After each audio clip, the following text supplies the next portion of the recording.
Hello welcome everyone. आप सभी का हमारे यूट्यूब चैनल सिविल जंक्शन पर स्वागत है।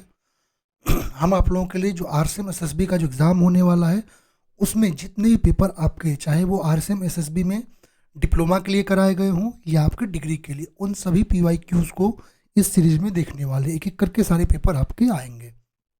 हम इसमें बिल्कुल डिटेल्ड में सॉल्यूशन देखेंगे, आपको एक अप्रोच भी पता चलेगा क्वेश्चन कहाँ से आ रहे हैं, किस प्रकार के क्वेश्चन आपके एग्जाम में आने वाले हैं। ठीक है, तो चलिए हम स्टार्ट करते हैं। अपना पहला आज का जो पेपर हम लोग सॉल्व करेंगे वो हमारा आरसीएम एसएसबी के जेई के डिग्री का पेपर है, जो कि आपका मई 2022 को हुआ था। ठीक है, तो हम सब्जेक्ट वाइज कैटेगराइज कर दिए, उसके अकॉर्डिंग हम लोग एक एक जो है सब्जेक्ट वाइज क्वेश्चंस को देखेंगे। बाकी जो स्टूडेंट्स राजस्थान के जेई के लिए डिग्री होल्डर हैं या डिप्लोमा होल्डर हैं जो अपनी तैयारी कर रहे हैं, वो आप लोग जो है हमारी सिविल की गोली की जो बुक है राजस्थान की गोली, ठीक है, इसको आप लोग परचेज कर सकते हैं। इस बुक में लगभग आपको 100+ पेपर के डिटेल्ड सॉल्यूशन मिलेंगे, बिल्कुल जैसे आपको कराया जा रहा है उस तरह से डिटेल्ड सॉल्यूशन आपको मिलेगा। इसके साथ आपको जो है एक राजस्थान का जो जीके का चार्ट भी मिल जाता है, तो आप लोग इसको परचेस कर सकते हैं। बहुत ही अच्छे में आपको सॉल्यूशन मिलेंगे, नंबर ऑफ क्वेश्चन भी बहुत ज़्यादा इसमें है। ओके, और सारे एग्जाम कवर अप, चाहे आपका राजस्थान के जितने भी एग्जाम है, केवल आरसीएम एसएसबी के नहीं, जितने भी एग्जाम है सारे इसमें कवर्ड हैं। चलिए स्टार्ट करते हैं आज के वीडियो को, आज के क्वेश्चंस को देखते हैं। तो हमारा पहला क्वेश्चन स्टील से है, डिजाइन ऑफ स्टील स्ट्रक्चर से। चलिए देखते हैं। पहला क्वेश्चन कर रहा है stiffener use to provide local reinforcement to a web under shear and bearing is. कह रहा है कि हमारे पास जो है जो स्टिफनर शियर और बियरिंग दोनों के लिए हम वेब रेनफोर्समेंट के रूप में प्रोवाइड कर रहे हैं, वो कौन सा होगा? आपका tension stiffener, diagonal stiffener, bearing stiffener या नन ऑफ दीज। ठीक है, अब चलिए यदि हम एज पर IS 800/2007 जो हमारा कोड है उसके अकॉर्डिंग डिफरेंट टाइप ऑफ स्टिफनर्स को देखते हैं, फिर अपने क्वेश्चन पे आते हैं। पहला हमारे पास हॉरिजॉन्टल स्टिफनर। यदि हम बात करते हैं किसकी, हॉरिजॉन्टल स्टिफनर की, क्या फंक्शन होता है इसका? तो हॉरिजॉन्टल स्टिफनर जो आपका होता है, ये आपको यदि आपका बेंडिंग के कारण, ठीक है, आपका यदि बेंडिंग के कारण कॉम्प्रेसिव फोर्स जनरेट हो रहा है, तो ये आपकी वेब को बकलिंग में प्रिवेंट करता है। ठीक है, ये क्या करता है? ये प्रिवेंट करता है वेब बकलिंग को। किससे प्रिवेंट करता है? कॉम्प्रेसिव फोर्स से, जो कि आपका बेंडिंग के कारण आता है। इसके लिए हम क्या प्रोवाइड करते हैं? Horizontal stiffener. अब यदि हम बात करते हैं बियरिंग स्टिफनर की, ठीक है, बियरिंग स्टिफनर क्या करता है? पहला, बियरिंग स्टिफनर जो है अपना ट्रांसफर करता है, किसको ट्रांसफर करता है? टेंसाइल फोर्सेस को फ्लेंज से वेब में ट्रांसफर करता है। दूसरा, ये क्या करता है कि आपका यदि कॉन्सेंट्रेटेड लोड है या कोई रिएक्शन है, उसके कारण यदि वेब में लोकल क्रशिंग आ रही है तो उसको भी प्रिवेंट करता है। अब टेंशन स्टिफनर की यदि हम बात करते हैं तो ये क्या करता है? ये टेंसाइल फोर्सेस को फ्लेंज से वेब में ट्रांसफर करता है। टॉर्जनल स्टिफनर की, अब देखो कोई क्वेश्चन आपका बने, आप लोग कर सकते हैं। टॉर्जनल स्टिफनर की बात करते हैं, ये क्या करता है? ठीक है, ये आपके जो गर्डर्स होते हैं, ठीक है, जो आपके गर्डर्स होते हैं उनको रिस्ट्रेन करता है, जो सपोर्ट पे टॉर्जनल इफेक्ट्स आ रहे हैं उसके अगेंस्ट। ठीक है, और ये आपको प्रोवाइड करता है लेटरल रेसिस्टेंस आपके बीम और गर्डर के सपोर्ट पर। अगला आपका है लोड कैरिंग स्टिफनर। क्या करता है? तो ये आपका जो है कॉन्सेंट्रेटेड लोड की वजह से यदि आपका वेब बकलिंग हो रहा है तो उसको प्रिवेंट करता है। कौन? Load carrying stiffener. Diagonal stiffener की यदि हम बात करते हैं तो ये क्या करता है? ये आपके वेब को स्ट्रेंथ प्रोवाइड करता है, चाहे आपका बेंडिंग हो या शियर, दोनों के कम, यदि आपका बेंडिंग और शियर हो दोनों कॉम्बिनेशन में ये क्या करता है? आपको वेब को स्ट्रेंथ प्रोवाइड करता है। ठीक है, डायगोनल आपका स्टिफनर जो होता है, ये आपका डिज़ाइन इस प्रकार से किया जाता है कि ये आपके शियर और बियरिंग दोनों में आपके पोर्शन क्या करता है? वहाँ पर स्ट्रेंथ प्रोवाइड करता है, जिससे आपकी वेब कैपेसिटी जो है वो इंक्रीज हो जाती है। ऐसे ही अपना इंटरमीडिएट एंड लॉन्गिट्यूडनल स्टिफनर है। क्या करता है इंटरमीडिएट एंड लॉन्गिट्यूडनल स्टिफनर? ये आपके जो बकलिंग को इम्प्रूव करता है, और आपका जो सिलेंडर है जहाँ पर शियर के कारण, वहाँ पर शियर के कारण यदि आपको कोई प्रॉब्लम जनरेट हो रही है तो उसको प्रिवेंट करके आपको स्ट्रेंथ प्रोवाइड करता है। ठीक है, ये आपको जो एक्चुअली जो बेंडिंग आ रही है, ठीक है, उसके कारण यदि बकलिंग हो रहा है तो उसको प्रिवेंट करता है। वर्टिकल एंड इंटरमीडिएट स्टिफनर, यदि हम बात करते हैं ट्रांसवर्स स्टिफनर की बात करते हैं, इस शियर के कारण जो वेब बकलिंग आती है उसको आपका जो है ये प्रिवेंट करता है। तो डिफरेंट टाइप ऑफ स्टिफनर्स के बारे में मैं बता दिया। अब आते हैं क्वेश्चन पे। तो स्टिफनर को हम जो है कह रहा है कि एक स्टिफनर है जो कि आपका सी और बेरिंग दोनों कॉम्बिनेशन में आपका जो है लोकल रेनफोर्समेंट प्रोवाइड कर रहा है, वो कौन होगा? तो आपका डायगोनल स्टिफनर होगा। अभी आपको डिटेल में बताया हूँ क्या होगा, डायगोनल स्टिफनर। तो ऑप्शन बी करेक्ट हो जाएगा। नेक्स्ट हमारा क्वेश्चन क्या कह रहा है, क्या the design bending strength of a laterally unsupported beam is given by. कह रहा है आपके पास लेटरली अनसपोर्टेड बीम है, तो जो डिजाइन बेंडिंग स्ट्रेंथ आएगा, ठीक है, वो उसका फॉर्मूला क्या होगा? फॉर्मूला आपको पूछा हुआ है, ठीक है। चलिए अब यदि हम बात करते हैं अकॉर्डिंग टू IS 800/2007, तो जो आपका लेटरल बकलिंग के लिए जो फॉर्मूला अनसपोर्टेड लेंथ के लिए दे रखा है, ठीक है, डिजाइन आपका बेंडिंग स्ट्रेंथ जो MD आता है, क्या आता है आपका? Beta B into ZP into FBD, जहाँ पर FBD इक्वल टू क्या होगा? XLT into FY upon gamma MO। अब यदि हम बात करते हैं जहाँ MD को हम और फिर कैसे लिख सकते हैं इसको, यदि इसको पुटअप करें इसमें, ये आपका फॉर्मूला ऐसे लिख सकते हैं, ठीक है, जहाँ पर XLT क्या है? बेंडिंग स्ट्रेस रिड्यूसिंग फैक्टर है। बीटा बी आपका क्या है? ये आपका 1.0 लेते हैं प्लास्टिक और कॉम्पैक्ट सेक्शन के लिए, ठीक है। बीटा बी इक्वल टू ऐसे सेमी कॉम्पैक्ट सेक्शन के लिए हम JD अपॉन ZP से निकाल लेते हैं, जहाँ पर ZP और ZE क्या है? प्लास्टिक और इलास्टिक सेक्शन मॉडुलस है आपके क्रॉस सेक्शन के, ठीक है। FY क्या है? यील्ड स्ट्रेस ऑफ मटेरियल है, और गामा MO जो है आपका पार्शियल सेफ्टी फैक्टर है। तो ये दो फार्मूले हम यूज कर सकते हैं। तो चलिए देखते हैं दोनों फार्मूले दे रखे हैं या नहीं। देखिए यहाँ पर दोनों फार्मूले जो है आपके, एक तो दूसरा वाला है और एक तीसरा वाला है, दोनों फार्मूले आपके मैच कर रहे हैं। इसका मतलब ऑप्शन नंबर डी यहाँ पर करेक्ट हो जाएगा। नेक्स्ट हमारा क्वेश्चन हाइड्रोलॉजी से है, ठीक है, न्यूमेरिकल है छोटा सा। क्वेश्चन क्या कर रहा है, एक कैनाल इज 80 किलोमीटर लॉन्ग, आपका कैनाल 80 किलोमीटर लॉन्ग है, कह रहा है average surface width 15 metre, okay. If the evaporation measured in a class A pan is 0.5 centimetre per day, the volume of water evaporated in a month of 30 days in metre cube is, ठीक है। यहाँ volume of water जो evaporate हो रहा है वो आपको पूछ रखा है, ठीक है। यदि हम बात करते हैं यहाँ पर एक क्वेश्चन में कुछ चीज़ों को देखते हैं क्या क्या हमको दे रखा है, ठीक है। पहले ये देखते हैं, तो एल बराबर एल इक्वल टू क्या दे रखा है आपका? एल इक्वल टू दे रखा आपका कितना दे रखा है? एल आपका 80 किलोमीटर, 80 किलोमीटर आपका एल दे रखा है, ठीक है, 80 किलोमीटर आपका एल दे रखा है। और क्या दे रखा है? बी दे रखा है ना, एवरेज विड्थ आपका कितना दे रखा है? एवरेज विड्थ आपका दे रखा है यहाँ पर 15 मीटर, 15 मीटर का एवरेज विड्थ दे रखा है। इवेपोरेशन कितना का दे रखा है? यदि हम इवेपोरेशन की बात करते हैं, इवेपोरेशन आपका दे रखा है क्लास ए पेन का 0.5 सेंटीमीटर पर डे, ओके, ये भी दे रखा है आपका। ये तो चेंज हो जाएगा बाद में, हम लोग चेंज इसको कर लेंगे, ठीक है। और आपका टाइम भी दे रखा है ना यहाँ पर, पैन कोफिशिएंट 0. पैन कोफिशिएंट भी आपका, पैन कोफिशिएंट इसमें लेंगे तो आपका पैन कोफिशिएंट आपका 0.7 का पैन कोफिशिएंट होता है। यहाँ पर पैन कोफिशिएंट की यदि हम बात करते हैं 0.7 का लेते हैं, चलिए इसको करते हैं 0.7। पैन कोफिशिएंट यदि हम लेते हैं वो लेते हैं 0.7 का, ठीक है। अब टोटल वॉल्यूम आपका जो इवेपोरेट हो रहा है वो आपको बताना है, क्या बताना है? Total volume, total volume of evaporation, ठीक है। इवेपोरेशन का टोटल वॉल्यूम क्या होगा? अब यदि हम टोटल वॉल्यूम ऑफ इवेपोरेशन की बात करते हैं तो V इक्वल टू क्या आता है? ये आता है V इक्वल टू आपका E into L into B. E क्या है? इवेपोरेशन मेजर पर डे है, ठीक है। तो ये इसको चलिए हम लोग सॉल्व करते हैं, कितना हो जाए? 80 किलोमीटर, चलिए इसको चेंज कर लेते हैं सेंटीमीटर में हम लोग, ठीक है। तो 8 इंटू 10⁴, चलिए ये हो गया आपका, इसको चेंज कर लिए इंटू 15, चलिए मीटर में चेंज कर लिया, इंटू 15 आपका, ओके, एल हो गया, बी हो गया, ठीक है। अब यहाँ पर 0.5 है ना आपका, इवेपोरेशन 0.5 इंटू कितना हो जाएगा? 0.7, ठीक है, 0.5 इंटू 0.7 कर देते हैं। अच्छा इसको चेंज कर लीजिए पहले, 1 सेकेंड, इसको चेंज कर लेते हैं ना, सेंटीमीटर में, इसको मीटर में चेंज कर लेते हैं। 0.5 इंटू 10⁻⁻² इंटू 0.7 आपका पैन कोफिशिएंट इंटू 30 डेज है आपका 30। ये आपका आ जाएगा कितना? ये आएगा सॉल्व करने पर आपका 12,600 मीटर क्यूब, ठीक है, मीटर क्यूब। सही ऑप्शन क्या हो जाएगा आपका?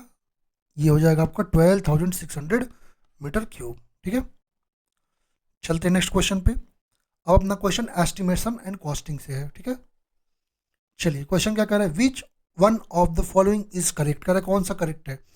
स्टेटमेंट दे रखा है आपका, for the length of long wall as one moves from earthwork to brickwork in superstructure in long wall and short wall method. कह रहा है कि आपका जो है लेंथ कह रहा है आपका, अच्छा for length of long wall as one moves, अच्छा लॉन्ग वॉल जो है उसका लेंथ जो है यदि कह रहा है कि ब्रिक वर्क से अर्थ वर्क सुपर स्ट्रक्चर में आपका मूव कर रहा है, तो आपका long wall short wall method में क्या होगा, इट वैल्यू डिक्रीजेज, इसका वैल्यू डिक्रीज होगा, या इट वैल्यूज रिमेन सेम, कह रहा है कि वैल्यू आपका सेम रहेगा, या इट्स वैल्यू इंक्रीज या इंक्रीज होगा, या it values depend upon length of wall, या आपके लेंथ ऑफ वॉल पे डिपेंड करेगा, ठीक है। अच्छा long wall short wall method की बात करते हैं तो इसको हम आउट टू आउट या इन टू इन मेथड भी कहते हैं, ठीक है।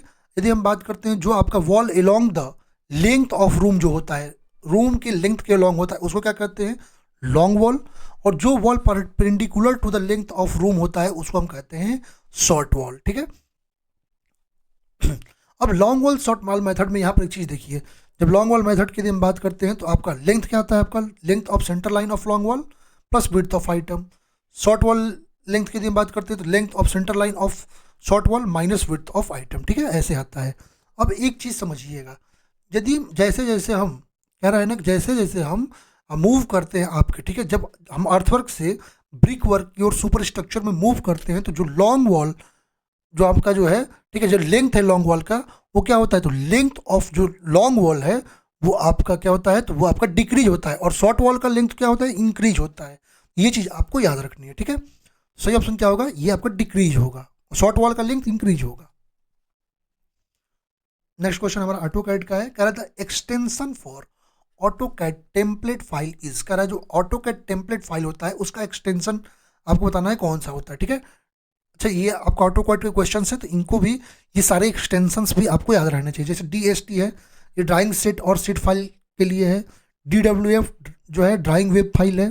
DWFX जो है ड्राइंग वेब फाइल है, ये भी आपका DWG ड्राइंग और ब्लॉक फाइल। और यदि हम बात करते हैं DWT, ये आपका ड्राइंग टेम्पलेट फाइल, और ड्राइंग टेम्पलेट फाइल ही आपको पूछ रखा है ऑटोकैड में, कौन होगा, DWT, ठीक है। यही एक्सटेंशन होता है किसके लिए, आपका टेम्पलेट फाइल के लिए। तो सही ऑप्शन क्या होगा, DWT। अच्छा DXB की यदि हम बात करते हैं तो ये आपका बाइनरी फाइल होता है ड्राइंग इंटरचेंज में। DXF की यदि हम बात करते हैं ये आपका ड्राइंग इंटरचेंज फाइल होता है, और आपका SW और ये S लिखता है, इसको ऑटो सेव ड्राइंग फाइल कहते हैं। ये आप लोग याद रखेंगे। नेक्स्ट हमारा क्वेश्चन कर रहा है, cell like units are characteristic of, जो सेल लाइक यूनिट्स होते हैं वो किसके कैरेक्टरिस्टिक होते हैं, ठीक है। वेक्टर डाटा स्ट्रक्चर का, रेस्टर डाटा स्ट्रक्चर का, या स्केलर डाटा स्ट्रक्चर का, या नन ऑफ दिस का, ठीक है। अब यदि हम बात करते हैं, जब हम जियोग्राफिक इंफॉर्मेशन सिस्टम यदि हम GIS की बात करते हैं, ये सिस्टम किस लिए, ये आपके कैप्चर करने के लिए, स्टोर करने के लिए, आपके डाटा को मैनिपुलेट करने के लिए, ठीक है, और आपके जो जियोग्राफिक डाटा है उसको स्पाटियली प्रेजेंट करने के लिए बनाए जाते हैं, ठीक है। अब इसमें यदि हम बात करते हैं, ठीक है, इस टेक्नोलॉजी में, तो यहाँ पर GIS में क्या क्या इंक्लूड होता है डाटा, पहला रास्टर डाटा, ठीक है। इसमें टिपिकली इमेज जो है JPG फॉर्मेट में होते हैं, ठीक है, जो कि आपका एक रेस्टर डाटा फॉर्म करता है कि इसका ग्रिड ऑफ सेल या पिक्सल्स को फॉर्म करता है, ठीक है। जैसे आपको सेटेलाइट की जो इमेज है वो आपका एग्जांपल है रेस्टर डाटा के। वेक्टर डाटा की यदि हम बात करते हैं तो ये XY कोऑर्डिनेट पे बने होते हैं वेक्टर डाटा, जो कि आपके लाइंस वगैरह पॉलीगन्स के द्वारा कनेक्ट करके हम जियोग्राफिक स्पेस जो है उसको इससे दिखाते हैं, ठीक है। कोई डिस्ट्रिक्ट दिखाना हो, कोई आपका स्ट्रीट दिखाना हो, वो इससे शो करते हैं। न्यूमेरिक डाटा, जो स्टैटिकल डाटा, जो भी स्टैटिक्स वाले डाटा होते हैं वो जियोग्राफिक कंपोनेंट में आपके जो है कलेक्ट करते हैं, वही आपके मैप लेयर पर क्या करते हैं, आपके कंपोनेंट को डिस्प्ले करते हैं, ठीक है। जैसे सेंसस आपका डेमोग्राफिक डाटा यदि आपको देना है तो ये आपको न्यूमेरिक डाटा देता है। लीनियर नेटवर्क की यदि हम बात करते हैं, ये आपका लेयर होता है लाइन का, जो कि मल्टीपल एलिमेंट्स को क्या करता है, रिप्रेजेंट करता है, ठीक है, एक सिटी के बाउंड्री वगैरह को रिप्रेजेंट करता है। तो यहाँ पर सेल लाइक यूनिट्स जो कह रहा है ना, ये आप कैरेक्टरिस्टिक किसका होता है, तो आपको ये बताया रेस्टर डाटा स्ट्रक्चर का, किसका, raster data structure, B option correct हो जाएगा। नेक्स्ट हमारा क्वेश्चन कर रहा है, the items that does not appear on drawing area is, जो आइटम आपके ड्राइंग एरिया पर अपीयर नहीं होते हैं इनमें से कौन सा, pick box and crosshair. बिल्कुल पीक बॉक्स और क्रॉस हेयर आपके जो है दिखता है आपके जो है ड्राइंग एरिया पर, नेविगेशन बार भी दिखता है, UCS आइकन भी दिखता है, जबकि आपका इसमें तो कोई ऐसा नहीं है ना, यही हो जाएगा। ड्राइंग एरिया, जो भी आपको माउस क्लिक करते हैं ड्राइंग एरिया दिखता है। चलते हैं नेक्स्ट क्वेश्चन पे। अब आरसीसी का अपना क्वेश्चन है, ठीक है। आरसीसी क्वेश्चन है क्वेश्चन नंबर 8। क्वेश्चन क्या कर रहा है हमारा, the development length in compression for a 20 mm diameter deformed bar of grade Fe415 embedded in concrete of grade M25 whose design bond stress is 1.40 Newton per mm square is, ठीक है। Development length in compression आपको, ठीक है, diameter दे रखा है, ठीक है, आपको डेवलपमेंट लेंथ बताना है, ठीक है। अच्छा, डेवलपमेंट लेंथ की यदि हम बात करते हैं, क्या क्या दे रखा है इसमें, एक चीज़ गिवन देखिए, 5 दे रखा है, कितना 20 mm। एग्जाम में आप लोग को ऐसे तो करते नहीं, डायरेक्ट फॉर्मूले पे रखते हैं, मैं यहाँ पर डिटेल में करा रहा हूँ, ठीक है। टाउ बी डी आपका कितना दे रखा है, टाउ बी डी, ठीक है, तो आपका टाउ बी डी दे रखा है 1.40 या 1.4 Newton per mm square. F Y आपका दे रखा है कितना, F Y equal to 415 MPa। अच्छा, एक चीज़, बार आपका किसमें कॉम्प्रेशन, याद रखिएगा, जब बार कॉम्प्रेशन में रहता है तो हम टाउ वीडियो कितना बढ़ाते हैं, तो इसको हम 25% इंक्रीज करते हैं, और डिफॉर्म बार के केस में हम 60% इंक्रीमेंट यहाँ पर करते हैं, ठीक है। तो यहाँ पर हमारा टाउ बीडी क्या हो जाएगा, टाउ बीडी आपका कितना हो जाएगा, ये आपका, हमारे पास क्या है, कॉम्प्रेशन डायमीटर, डिफॉर्म्ड बार है, 60% इंक्रीमेंट करेंगे, तो 1.4 इंटू 1.25 इसके लिए, ठीक है, इंक्रीज करेंगे वैल्यू, और इसके लिए 1.6, यह जाएगा 2.8 न्यूटन पर mm स्क्वायर, ठीक है। अब हो गया, अब डेवलपमेंट लेंथ निकालते हैं, L D, L D equal to क्या आ जाएगा,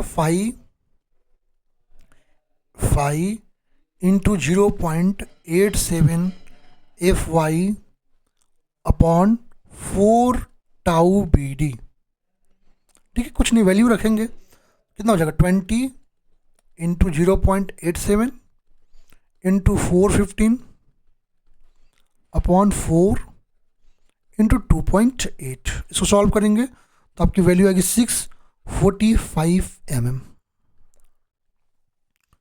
option number C is correct for this question. चलते हैं नेक्स्ट क्वेश्चन पे। Correct, for a reinforced concrete beam section the shape of the shear stress diagram is, reinforced concrete section के लिए जो shear stress diagram का shape होता है वो कैसा होता है, linearly varying at distance from the neutral axis, ठीक है, न्यूट्रल एक्सिस से करें उसका डिस्टेंस लीनियरली वेरी करता है, करें parabolic above the neutral axis, neutral axis के ऊपर पैराबोलिक होता है, and rectangular below the neutral axis, और न्यूट्रल एक्सिस के बिलो में आपका रेक्टेंगुलर होता है। अगला कह रहा है depend on the magnitude of shear reinforcement provided, कह रहा है जो शियर रेनफोर्समेंट हम प्रोवाइड करते हैं उसके मैग्नीट्यूड पर डिपेंड करता है। कह रहा है parabolic over the whole section with maximum value at neutral axis, कह रहा है कि होल सेक्शन जो है उसके ऊपर पैराबोलिक होता है और न्यूट्रल एक्सिस पर मैक्सिमम वैल्यू होता है, ठीक है।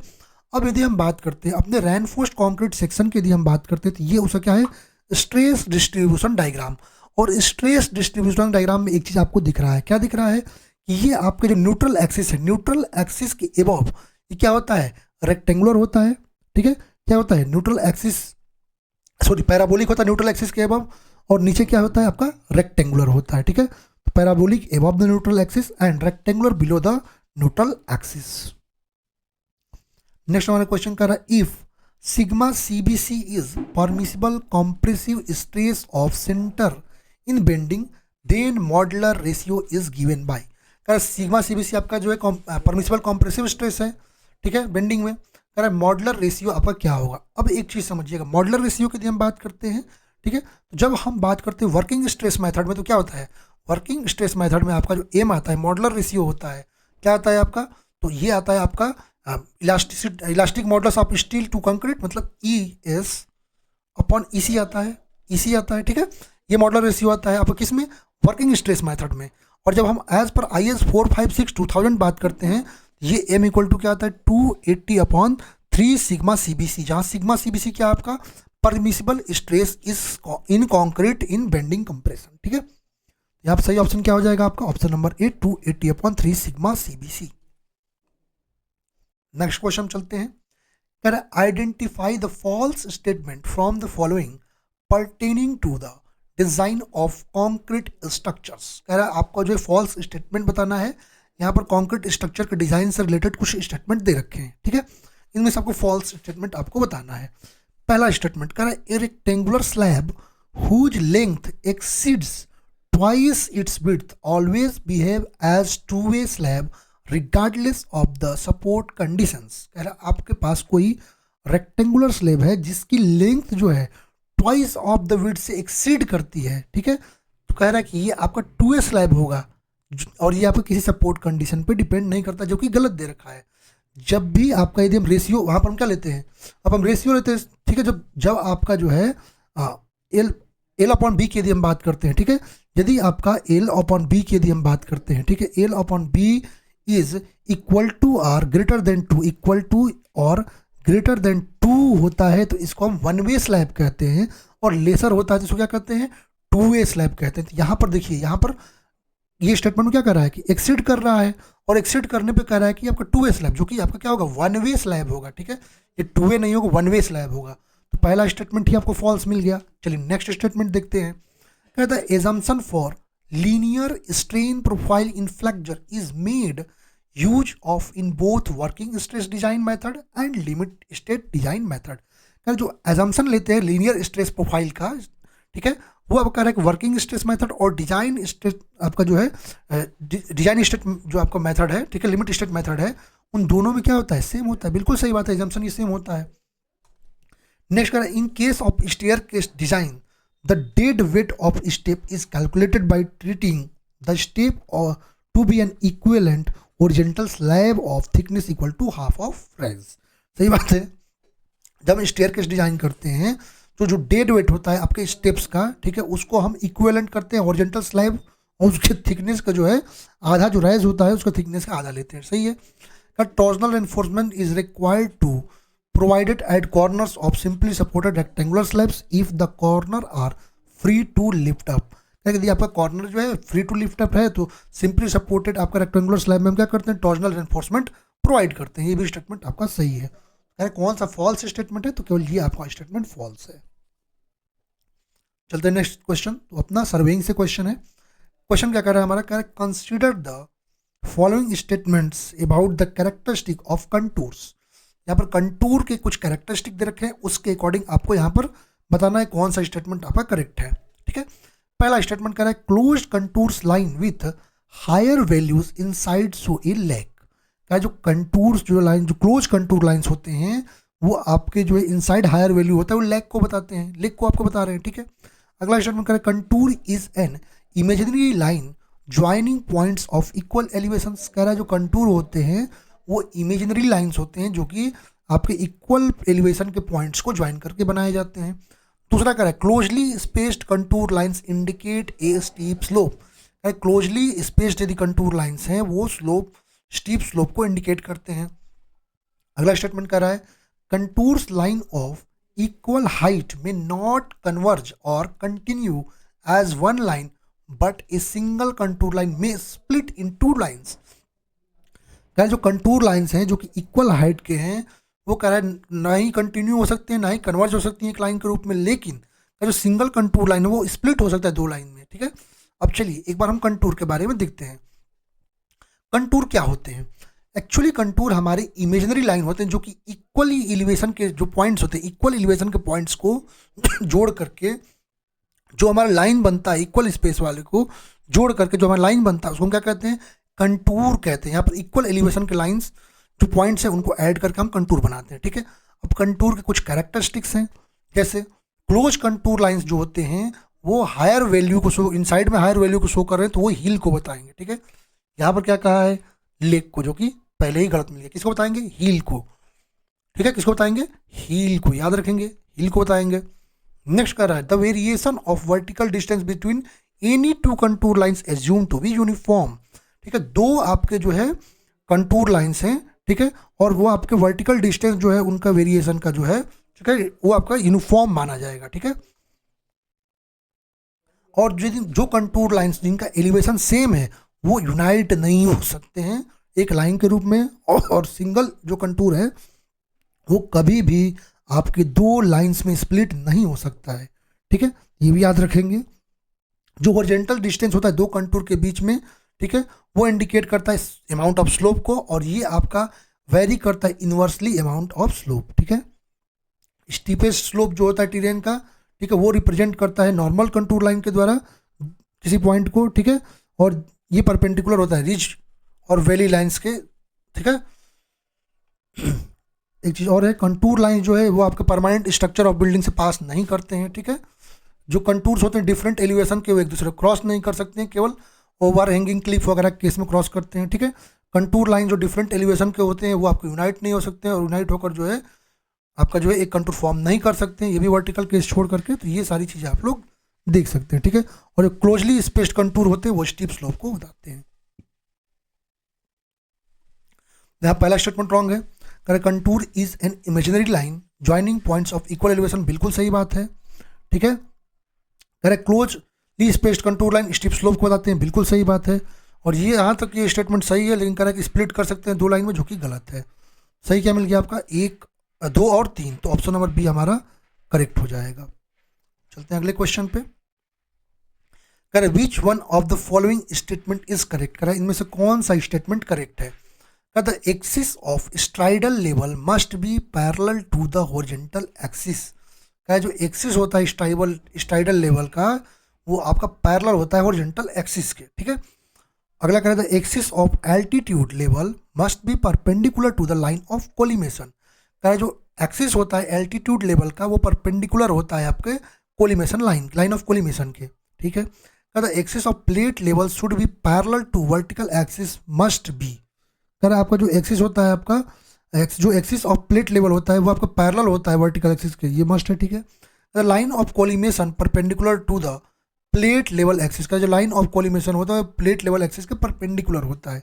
चलिए कुछ फंडामेंटल लाइंस जो थोड़ी लाइट को उनको देखते हैं। ठीक है, जब हम वर्टिकल एक्सिस या एजोमुथ एक्सिस की बात करते हैं, ठीक है, ये क्या होते हैं, ये ऐसे एक्सिस होते हैं, ठीक है, जिसके अबाउट आपका इंस्ट्रूमेंट हॉरिजॉन्टल प्लेन में रोटेट करता है। ठीक है, हॉरिजॉन्टल प्लेन में जिसके अबाउट आपका जो इंस्ट्रूमेंट रोटेट करता है उसको क्या कहते हैं, उसको कहते हैं वर्टिकल प्लेन। ठीक है, ठीक है।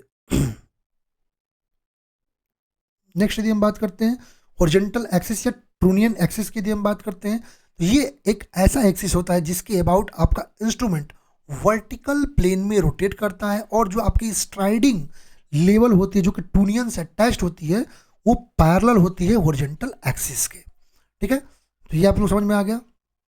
लाइन ऑफ कोलिमेशन या लाइन ऑफ साइट की यदि हम बात करते हैं, तो ये आपका लाइन होता है जो कि पास करता है कि इससे हॉरिजॉन्टल और वर्टिकल क्रॉस हेयर्स, और जो ऑप्टिकल सेंटर है ऑब्जेक्ट क्लास का उससे होकर ये लाइन आपका क्रॉस करता है।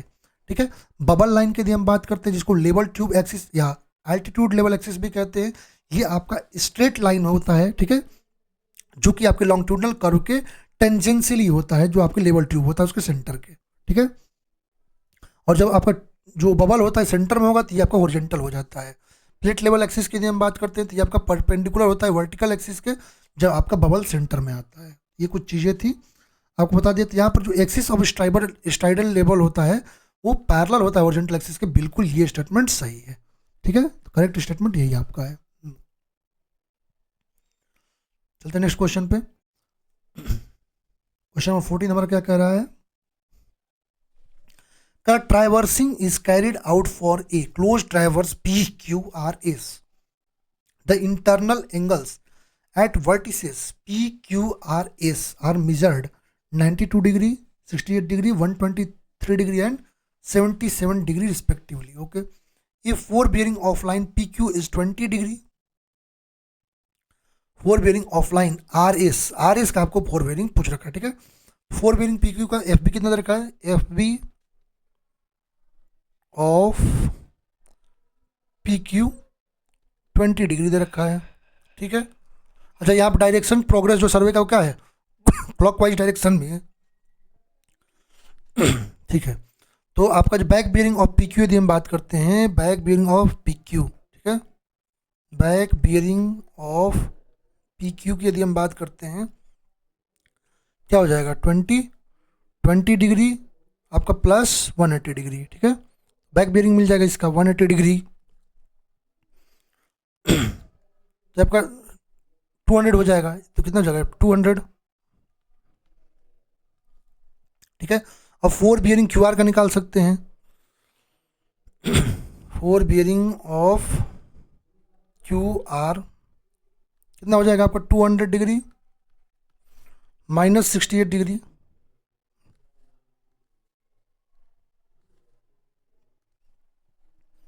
ये कितना आ जाएगा, ठीक है। चलिए 132 आ जाएगा ना, 132 डिग्री। ऐसे ही हम बात करते हैं 4 बियरिंग ऑफ QR हो गया, ठीक है। अब बैक बियरिंग ऑफ QR निकाल दीजिए। बैक बियरिंग ऑफ QR कितना 132 degree plus 80 degree 180 degree plus 180, तो ये हो जाएगा कितना 312 डिग्री हो जाएगा।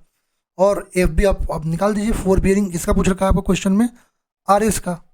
4 बियरिंग ऑफ RS, तो ये RS का 4 बियरिंग निकालेंगे तो क्या आएगा 312 डिग्री माइनस 123 है, माइनस 123, ये कितना आएगा 189 degree, 189 degree. Option number B correct हो जाएगा।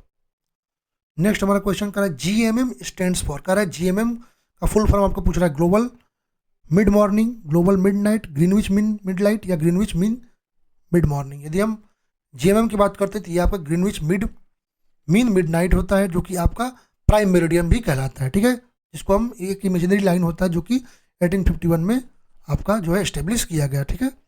ये आपको 0 डिग्री लैटिट्यूड जो है उसको लॉन्गिट्यूड जो है 0 डिग्री लॉन्गिट्यूड को आपका रिप्रेजेंट करता है। तो सही ऑप्शन क्या हो जाएगा Greenwich mean mid night. Next हमारा क्वेश्चन नंबर 16 इरिगेशन से है। क्वेश्चन क्या कह रहा है आपका, कह रहा है the root zone of an irrigation soil has dry weight of 15 kilonewton per metre cube, okay, field capacity of 20%, what will be the depth of moisture in the root zone at field capacity, ठीक है। Depth of moisture पूछ रखा है, ठीक है। Assume unit weight of water S 10, ठीक है। मतलब क्या क्या दे रखा है इसमें हमको क्या क्या दे रखा है, तो गामा डी दे रखा है ना क्वेश्चन में, gamma D 15 kilonewton, 15 kilonewton per metre cube.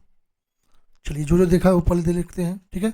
Gamma W भी दे रखा है ना, गामा डब्ल्यू, ठीक है, 10 किलोन्यूटन का दे रखा है, 10 kilonewton per metre cube, okay. Field capacity दे रखा है आपका, फील्ड कैपेसिटी कितना दे रखा है 20%, ठीक है। और क्या पूछ रखा है आपको जो है, ये आपको डेप्थ पूछ रखा है ना, तो डी पूछ रखा है कैपिटल डी। अब एक चीज़ यहाँ पर समझिए, कैपिटल डी पूछ रखा है तो डी इक्वल टू क्या होता है, D equal to depth of water stored in root zone के लिए हम बात करते हैं at field capacity, D equal to आता है क्या FC field capacity into gamma D into D upon आपका गामा डब्ल्यू। अब एक चीज़ समझिए, गामा डब्ल्यू दे रखा, ठीक है। यहाँ पर चीज़ समझिएगा, यहाँ पर क्या है, यहाँ पर आपको जो है यूनिट मान लीजिए, ठीक है। यहाँ पर नहीं दे रखा, पर डेप्थ जो है ना उसको यूनिट मान लीजिए, तो यूनिट मानेंगे तो 1 हो जाएगा ना, यहाँ पर यूनिट मान लेंगे, ठीक है। यहाँ पर यूनिट मान कर सॉल्व कर लेंगे तो कितना हो जाएगा, ये सॉल्व करते हैं तो डी इक्वल टू हो जाएगा 0.2 फील्ड कैपेसिटी, 20% रखा ना, फील्ड कैपेसिटी 0.2 हो जाएगा इंटू 15 इंटू इसको हम लोग 1 मान लेते हैं, ठीक है। इसको 1 मान लेंगे unit depth upon gamma W है आपका, गामा डब्ल्यू कितना है 10 है ना, 10 है। इसको सॉल्व करेंगे तो ये आपका कितना आएगा, ये आएगा 0.3 मीटर, 0.3 मीटर और 300 mm, ठीक है, 300 mm पर मीटर आएगा। तो ये ऑप्शन बी आपका करेक्ट हो जाएगा, ठीक है। चलते हैं नेक्स्ट क्वेश्चन पे। The Garrett diagram is applicable only for channel sections having side slopes of, कह रहा है जो गैरेट डायग्राम होता है, कह रहा है कि वो कितने साइड स्लोप, जो चैनल साइड स्लोप है चैनल का कितना है जिसके लिए एप्लीकेबल होता है।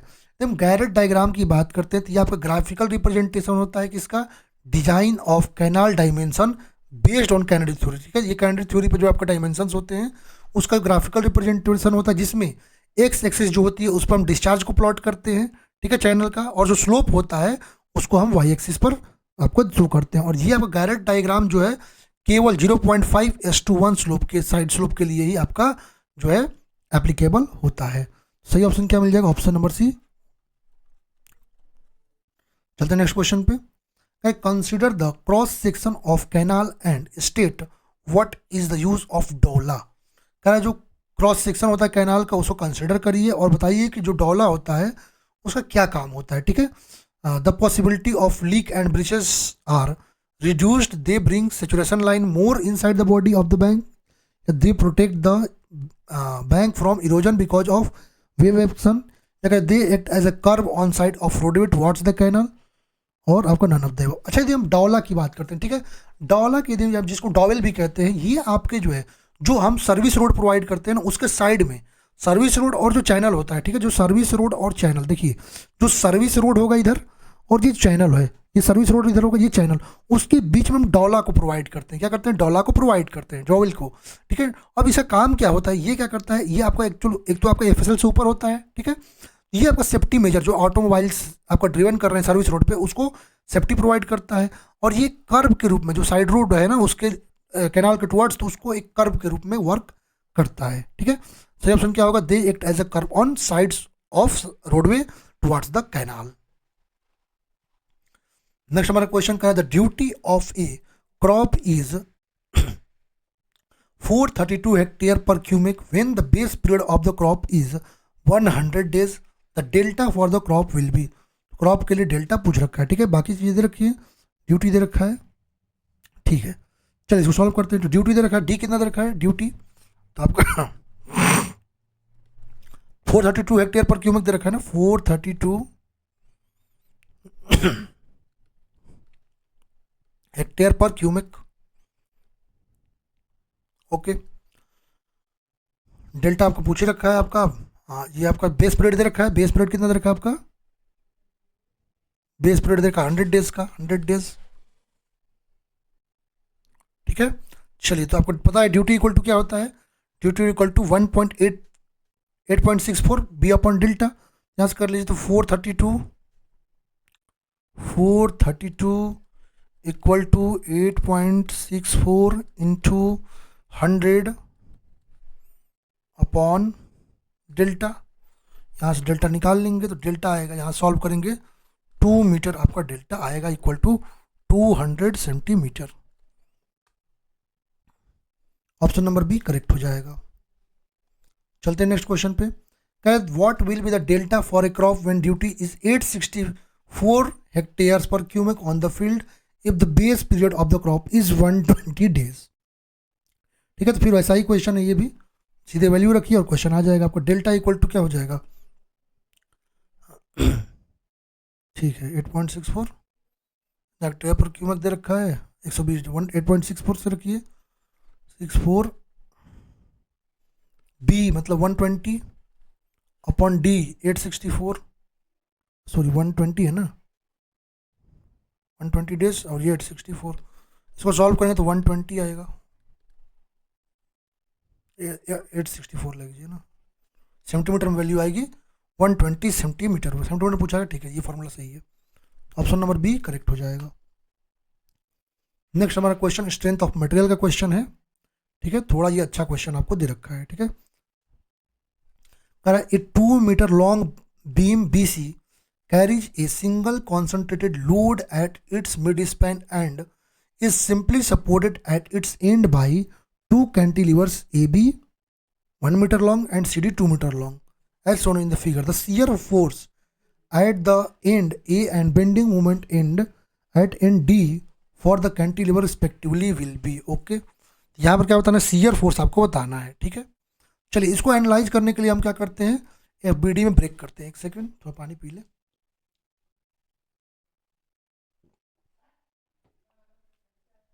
इसको फ्री बॉडी डायग्राम में हम लोग ब्रेक करते हैं, ठीक है। पहले हम कंसिडर करते हैं FBD of BC, FBD of BC, इस पोर्शन को लेते हैं, तो इसको लेंगे तो क्या आ जाएगा आपका, इस पोर्शन को लेते हैं, ये आ जाएगा, ये RB और ये आपका RC, ठीक है, RB ये आपका हो जाएगा क्या, RC रिएक्शन एट C। ये कितना दे रखा है 100 किलो न्यूटन, ठीक है, और ये 1 मीटर है ये भी, ये भी आपका 1 मीटर है। ऐसे डायरेक्टली आप लोग बता सकते हैं, मैं ऐसे करके बता दे रहा हूँ। जब भी आपको दोनों बराबर है तो उसको आधा आधा कर दो, तो दोनों पर रिएक्शन आपको 50-50 का मिल जाएगा, ठीक है। लेकिन चलिए सॉल्व भी कर लेते हैं। तो आपका समेशन ऑफ एफ वाई ले लेते हैं, एफ वाई इक्वल टू 0 ले लेते हैं। तो R B plus R C equal to 100, direct आप लोग कर सकते हैं, ठीक है। ये कितना आ जाएगा, और आपका यहाँ पर ये देखिए तो आपका सिग्मा जो समेशन ऑफ मोमेंट्स लेते हैं एम बी, ये आपका कितना आ जाएगा 0। तो ये कितना हो जाएगा आपका R C into 2 equal to 100 into 1, 100 into 1। यहाँ से आर सी आपका कितना आ जाएगा 50, फिर इसमें रख के माइनस करेंगे तो आर बी भी आपका आर सी इक्वल टू 50, तो आर बी इक्वल टू इसमें पुटअप करेंगे इक्वल टू 50 किलो न्यूटन, ठीक है। दोनों 50 किलो न्यूटन आएंगे, ठीक है, 50-50 किलो न्यूटन आएंगे। चलिए एक पोर्शन हो गया। अब देखिए एफ बी डी हम लोग ए बी का बनाएंगे और सी डी का। तो पहले F B D of A B करते हैं, एफ बी डी ऑफ, ठीक है, बीम ए बी। पहले बीम ए बी का एफ बी डी लेते हैं। चलिए ये रहा, ठीक है, 1 मीटर है ना, हाँ। कितना हो जाएगा, ये 50 किलो न्यूटन तो निकाल ही सकते। जब रिएक्शन ये 50 आ रहा है तो ऊपर से आपका जो है आएगा रिएक्शन 50 का, तो कितना हो जाएगा ये आपका, ये बनाते हैं इसको, ये आपका 1 मीटर, ठीक है, ये आपका 1 मीटर हो गया। ये कितना आएगा 50, इसमें 50 किलो न्यूटन का आएगा, 50 किलो न्यूटन, ठीक है। तो ये भी अपवर्ड फोर्स आएगा 50 का यहाँ पर भी, इसको रिएक्शन को करने के लिए 50 किलो न्यूटन। अब चलिए इसको सॉल्व कर लेते हैं आपका, ठीक है। तो यहाँ पर एफ वाई यहाँ पर निकाल लीजिए, summation of F Y equal to 0। R A आपका कितना है, आर ए इक्वल टू यहाँ पर दे रखा है आर ए, ठीक है। यहाँ पर ए है ना, ये ए है और ये बी है, ठीक है, और ये ए में आएगा इसका moment clockwise. R A equal to कितना हो जाएगा यहाँ पर, तो यहाँ पर R A equal to 50 kilo newton है, ठीक है। अब summation of moment at A equal to 0, तो ये कितना हो जाएगा 50 into 1, 50 into 1 equal to A में, ठीक है। ए में इक्वल टू 50 आ गया, ए इक्वल टू आ गया कितना 50 kilo newton metre, 50 kilo newton metre, ठीक है। यहाँ पर यदि हम V A minus V B करें तो ये शियर फोर्स रिएक्शन इस पर भी वही आ जाएगा ना। तो यह भी आपका, यदि हम बात करते हैं shear force at A, shear force ये आपका जो है we A minus R A आपको 50 किलो न्यूटन ही आ जाएगा, ठीक है। अब इसके लिए लेते हैं हम लोग इस वाले पार्ट के, सी डी पार्ट के लिए लेते हैं, ठीक है। अब F B D C D के लिए लेते हैं, F B D of C D लेते हैं, सी डी कितना हो जाएगा आपका, ये आपका 50 है, ये हो जाएगा। थोड़ा अच्छा क्वेश्चन आपका जरा, एग्जाम में ऐसे क्वेश्चन को करते हैं तो टाइम आपका वेस्ट होता है, तो ऐसे क्वेश्चन को छोड़ ही देते हैं एग्जाम में। बट मुझे यहाँ आप कराना है, लेकिन बता दे रहा हूँ ऐसे क्वेश्चन आएंगे तो आप लोग स्किप करिएगा क्योंकि टाइम टेकन है, ठीक है। ये आर डी रिएक्शन है डी, चलिए तो ये डी हो गया। अब इसके लिए ये आपका एम डी आएगा, एम डी ये आपका 50 हो गया। फिर वही summation of F Y equal to 0 करिए, summation of F Y equal to 0। R D आपको पता है कितना है आपका 50 kilo newton, summation of movement लीजिए डी पर, ठीक है। तो 0 कितना हो जाएगा 50 into 2, 50 into 2 equal to M D, M D equal to कितना हो गया, एम डी इक्वल टू 100 हो गया, 100 किलो न्यूटन, 100 किलो न्यूटन। अब चलते हैं अपने ऑप्शंस में, जो जो पूछा है वो मिल रहा है कि नहीं, बिल्कुल बी में मिल गया आपका, ऑप्शन नंबर बी करेक्ट हो गया।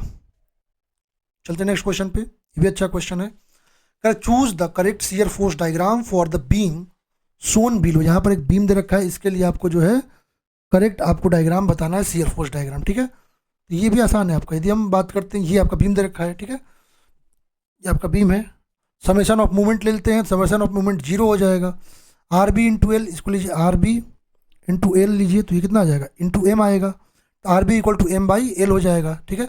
ऐसा समेशन ऑफ एफ वाई लेंगे तो R A equal to R B equal to M by L, बराबर डिस्टेंस है तो बराबर ही आता है, ठीक है। तो यहाँ पर जब शियर फोर्स डायग्राम बनाएंगे इसका ऐसा शियर फोर्स डायग्राम आपका आएगा, ठीक है, और ये आपका बेंडिंग मोमेंट डायग्राम आएगा। ऐसी चीज़ें आपको ऐसे भी याद रखनी चाहिए। तो ऑप्शन नंबर सी यहाँ पर करेक्ट हो जाएगा। नेक्स्ट हमारा क्वेश्चन करा assumption made in Euler's theory is are. करा जो यूलर थ्योरी है, आइलर्स थ्योरी है, उसमें जो एजम्पशन होते हैं उससे रिलेटेड क्वेश्चन है। कहता कॉलम इज इनिशियली स्ट्रेट, करा कॉलम इनिशियली स्ट्रेट होता है, ओके। कहता cross section is uniform through out, करा कि जो क्रॉस सेक्शन होता है वो through out the section uniform होता है। The line of thrust coincide exactly with the axis of the column, जो लाइन ऑफ थ्रस्ट होता है वो कॉलम का जो एक्सिस है उससे क्या करता है आपका एग्जैक्टली कोइंसाइड करता है। कहता है material is homogeneous but not isotropic, कह रहा है मटेरियल जो होता है होमोजेनियस होता है लेकिन आइसोट्रोपिक नहीं होता है। और अगला कह रहा है the shortening of the column due to axial compression is negligible, axial compression का जो शॉर्टनिंग होती है उसको हम नेग्लेजिबल करते हैं, ठीक है। अब आइलर्स थ्योरी के यहाँ पर कुछ एजम्पशंस को देखते हैं, ठीक है। और ये आपका थ्योरी जो है बकलिंग लोड देता है कॉलम के लिए कंप्रेशन मेंबर में। तो यदि हम बात करते हैं पहला, आपका जो कॉलम होता है वो आपका लॉन्ग होता है in proportion as compare to cross sectional dimension, ठीक है, तो लेंथ ज़्यादा होती है। कहते कॉलम आपका जो इनिशियली स्ट्रेट होता है और जो कंप्रेसिव लोड होता है वो अप्लाइड एक्सियली अप्लाइड होता है, ठीक है, वो क्या होता है इस पर एक्सियली अप्लाइड होता है, ठीक है। और आपका जो मटेरियल होता है कॉलम का वो आपका इलास्टिक, होमोजेनियस और आइसोट्रोपिक होता है। जो इफेक्ट होता है डायरेक्ट स्ट्रेस का बहुत ही स्मॉल होता है as compare to bending stress. Column जो होता है आपका बकलिंग में केवल फेल होता है, ठीक है। जो आपका इफेक्ट होता है सेल्फ फिट का उसको हम नेग्लेजिबल करते हैं, उसको लेते ही नहीं है। और जो क्रॉस सेक्शन होता है थ्रू आउट द सेक्शन आपका यूनिफॉर्म होता है। और जो शॉर्टनिंग होती है column due to axial compression उसको हम नेग्लेजिबल रखते हैं, उसको कंसिडर नहीं करते हैं। और जो लाइन ऑफ थ्रस्ट होता है वो एग्जैक्टली आपका जो है कोइंसाइड करता है किससे, एक्सिस ऑफ कॉलम से, ठीक है। यहाँ पर यदि हम बात करते हैं तो कौन कौन से स्टेटमेंट सही है यही आपको बताना है, ठीक है। तो कॉलम इज इनिशियली स्ट्रेट, बिल्कुल सही बात है। क्रॉस सेक्शन आपका यूनिफॉर्म थ्रू आउट, सही बात है, ठीक है। तीसरा क्या है लाइन ऑफ थ्रस्ट कोइंसाइड, बिल्कुल करता है, सही बात है। एक नॉट इज आइसोट्रोपिक, ये भी गलत है। और पांचवा भी आपका सही है, इसका मतलब ये ऑप्शन आपका बी करेक्ट हो जाएगा। नेक्स्ट क्वेश्चन कर रहा है if the given figure sigma 1 and sigma 2 are the maximum and minimum principal stress, ठीक है, सिग्मा 1 सिग्मा 2 आपका मैक्सिमम और मिनिमम प्रिंसिपल स्ट्रेस है। In order to that resultant stress on A B is, A B पर जो resultant stress आएगा वो क्या होगा, ठीक है। अच्छा यहाँ पर मटेरियल जो है ना उस पर दो म्यूचुअल परपेंडिकुलर प्लेन हम लोग सिग्मा 1 और सिग्मा 2 कंसिडर करते हैं एक्स वाई डायरेक्शन में, ठीक है। तो जो नॉर्मल स्ट्रेस आएगा इंक्लाइंड प्लेन पे सिग्मा थीटा क्या आएगा आपका, सिग्मा थीटा की यदि हम बात करते हैं तो क्या आएगा sigma 1 plus sigma 2 by 2 plus sigma 1 minus sigma 2 by 2 into cos 2 theta into cos 2 theta, ठीक है, यह आता है सिग्मा थीटा। अब इंक्लाइंड एंगल के लिए हम देखते हैं शियर स्ट्रेस, तो शियर स्ट्रेस क्या आएगा आपका टाउ थीटा की यदि हम बात करेंगे तो टाउ थीटा आपको क्या आएगा, ये आ जाएगा आपका माइनस में minus sigma 1 minus sigma 2 upon 2 sine 2 theta sine 2 theta, ठीक है। और रिजल्टेंट की यदि हम बात करते हैं, ठीक है, सिग्मा आर क्या आता है आपका, सिग्मा आर आता है अंडर रूट में आपका सिग्मा स्क्वायर थीटा,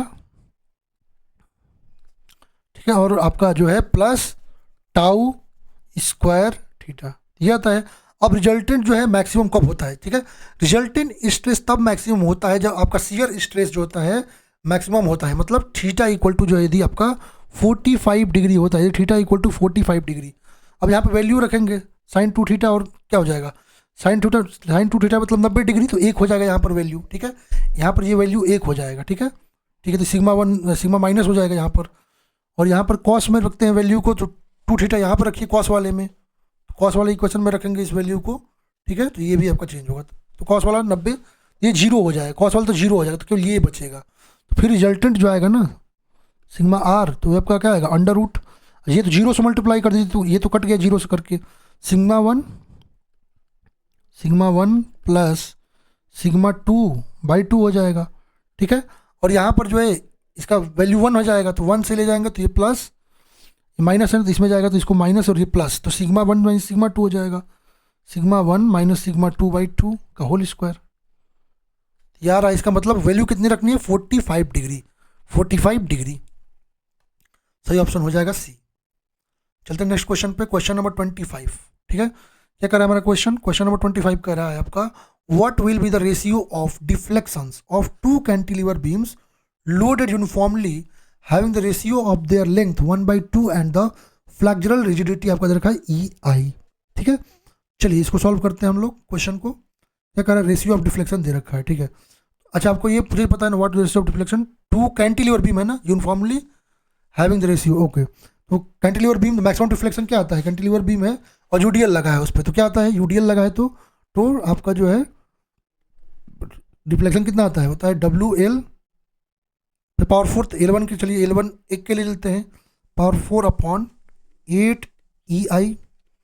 दूसरे वाले के लिए लेते हैं यदि हम लोग डेल्टा बी लेते हैं तो क्या हो जाएगा, WL2 पावर 4/8 EI।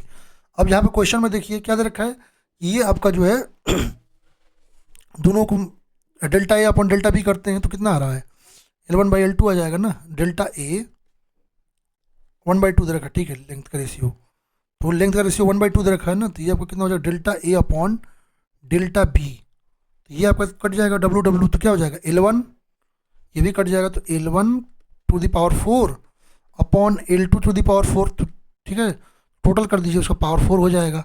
अब यहाँ पर delta A upon delta B equal to, इसका मतलब कितना है, आधा है, तो इसको करेंगे तो कितना हो जाएगा, 1/16 आ जाएगा, 1/16 4 गुना करिए तो 1/16 आ जाएगा। सही ऑप्शन डी हो जाएगा। ठीक है, क्योंकि L2 आपका जो है 2 × L1 है, तो रखेंगे तो आ जाएगा। नेक्स्ट हमारा क्वेश्चन स्ट्रक्चर एनालिसिस से है, कह रहा है आपका असर्शन, कह रहा slope deflection method is a stiffness method in which the joint displacements are found by applying the equilibrium condition at each joint. का जो स्लोप डिफ्लेक्शन मेथड होता है, ये एक प्रकार का स्टिफनेस मेथड है जिसमें जो ज्वाइंट्स हैं वहाँ पर डिस्प्लेसमेंट्स को फाइंड करते हैं, उसके लिए हम क्या करते हैं, प्रत्येक ज्वाइंट पर इक्विलिब्रियम कंडीशन को अप्लाई करते हैं। ठीक है, दूसरा कहा था displacement at a joint of a member are independent of displacement of the member at the far end of the joint. का जो आपके जो है मेंबर्स के ज्वाइंट्स होते हैं वहाँ पर जो डिस्प्लेसमेंट होता है, वो कह रहा है कि आपका जो फार एंड, ज्वाइंट से फार एंड पर जो आपका जो है मेंबर के डिस्प्लेसमेंट्स हो रहा है उससे इंडिपेंडेंट होता है। ठीक है, बताना है इंसर्शन रीजन को। अब चलिए यदि हम स्लोप डिफ्लेक्शन मेथड की बात करते हैं, ठीक है, ये क्या होता है, ये अब एक प्रकार का स्टिफनेस मेथड होता है। ठीक है, जिसमें हम क्या करते हैं, डिस्प्लेसमेंट्स को क्या करते हैं, फाइंड करते हैं। ठीक है, जिसको अननोन क्वांटिटीज के रूप में रहता है उसको हम लोग फाइंड करते हैं, फोर्सेस को फाइंड नहीं करते, डिस्प्लेसमेंट्स को फाइंड करते हैं। ठीक है, और जो अननोन डिस्प्लेसमेंट्स हैं उनको हम सॉल्व करते हैं किससे, इससे हम इक्वेशन ऑफ इक्विलिब्रियम या कॉम्पेटिबिलिटी इक्वेशंस को यूज ना करके, उसमें हम कॉम्पेटिबिलिटी इक्वेशन नहीं यूज करते हैं, इक्वेशन ऑफ इक्विलिब्रियम यूज करते हैं। ठीक है, और हमारे कोफिशिएंट्स फॉर्म होते हैं स्टिफनेस के। ठीक है, इस मेथड में, ठीक है, इस मेथड में जब आपका स्लोप जो होता है एंड का, वो आपका जो है रिलेटिव डिस्प्लेसमेंट से फार है, ठीक है, दूर है, तो एंड मूवमेंट जो होता है वो स्लोप के टर्म में आता है, और डिफ्लेक्शन आपका जो है स्टिफनेस और लेंथ ऑफ मेंबर फाइंड करते हैं। ठीक है, और इस मेंबर में जो है सभी ज्वाइंट्स जो हैं, ठीक है, उसको रिजिड कंसिडर करते हैं, और उनके बीच के एंगल को देखते हुए हम लोग जो है वैल्यू जो होता है वो चेंज लोड का नहीं होता है। ठीक है, ये सारी चीज़ें इसके बारे में थी। अब यहाँ पर चीज़ समझिए, जो डिग्री ऑफ फ्रीडम होता है स्ट्रक्चर मेंबर का, वो इंडिपेंडेंट होता है किससे, ज्वाइंट डिस्प्लेसमेंट से। ठीक है, यहाँ पर ये दोनों स्टेटमेंट, क्योंकि पहला स्टेटमेंट स्लोप ये हम बात करते हैं स्लोप डिफ्लेक्शन मेथड में, तो जो स्टिफनेस मेथड है इसमें स्लोप डिफ्लेक्शन मेथड क्या, स्टिफनेस मेथड बिल्कुल सही है, और जो आपका ज्वाइंट डिस्प्लेसमेंट्स हैं उसको हम इक्विलिब्रियम कंडीशन लगाकर प्रत्येक ज्वाइंट फाइंड करते हैं, बिल्कुल सही बात है। और जो आपका डिस्प्लेसमेंट आपका ज्वाइंट मेंबर का आता है, वो आपके जो फार एंड पे जो ज्वाइंट्स होते हैं उस पर डिपेंड नहीं करता है, बिल्कुल सही स्टेटमेंट, दोनों स्टेटमेंट करेक्ट हैं, बट ये इसका एक्सप्लेनेशन नहीं है। तो both assertion and reason are true, independent मतलब है, ये एक दूसरे से डिपेंड नहीं कर रहे हैं, नॉट करेक्ट एक्सप्लेनेशन ऑफ ए, तो ये ऑप्शन आपका सही हो जाएगा। चलते हैं नेक्स्ट क्वेश्चन पे, कह रहे for the portal frame shown in the figure the shear equation is. यहाँ पर एक पोर्टल फ्रेम दे रखा है, इसके लिए आपको शियर इक्वेशन बताना है क्या आएगा। ठीक है, अब चलिए हम मान लेते हैं कि जो भी हमारे यहाँ पर मूवमेंट्स आ रहे हैं, ठीक है, जो भी हमारे मूवमेंट्स आ रहे हैं, ये हम मान लेते हैं कि आपके जो है क्लॉकवाइज डायरेक्शन में। चलिए इसको जूम करके चलते हैं सर भी सारे, ये भी क्लॉकवाइज, यदि एम बी सी की यदि हम बात करते हैं, ये भी क्लॉकवाइज ले लेते हैं। ठीक है, यहाँ पर MBA की यदि हम बात करते हैं, ठीक है, MBA इसको भी हम क्लॉकवाइज मान लेते हैं। यहाँ पर यदि हमारी बात करते हैं, यहाँ पर MCB की यदि हम बात करते हैं तो MCB इसको भी क्लॉकवाइज ले लिए, ठीक है। यहाँ पर MCD आएगा मूवमेंट, MCD को भी क्लॉकवाइज लेते हैं, MCD, ठीक है।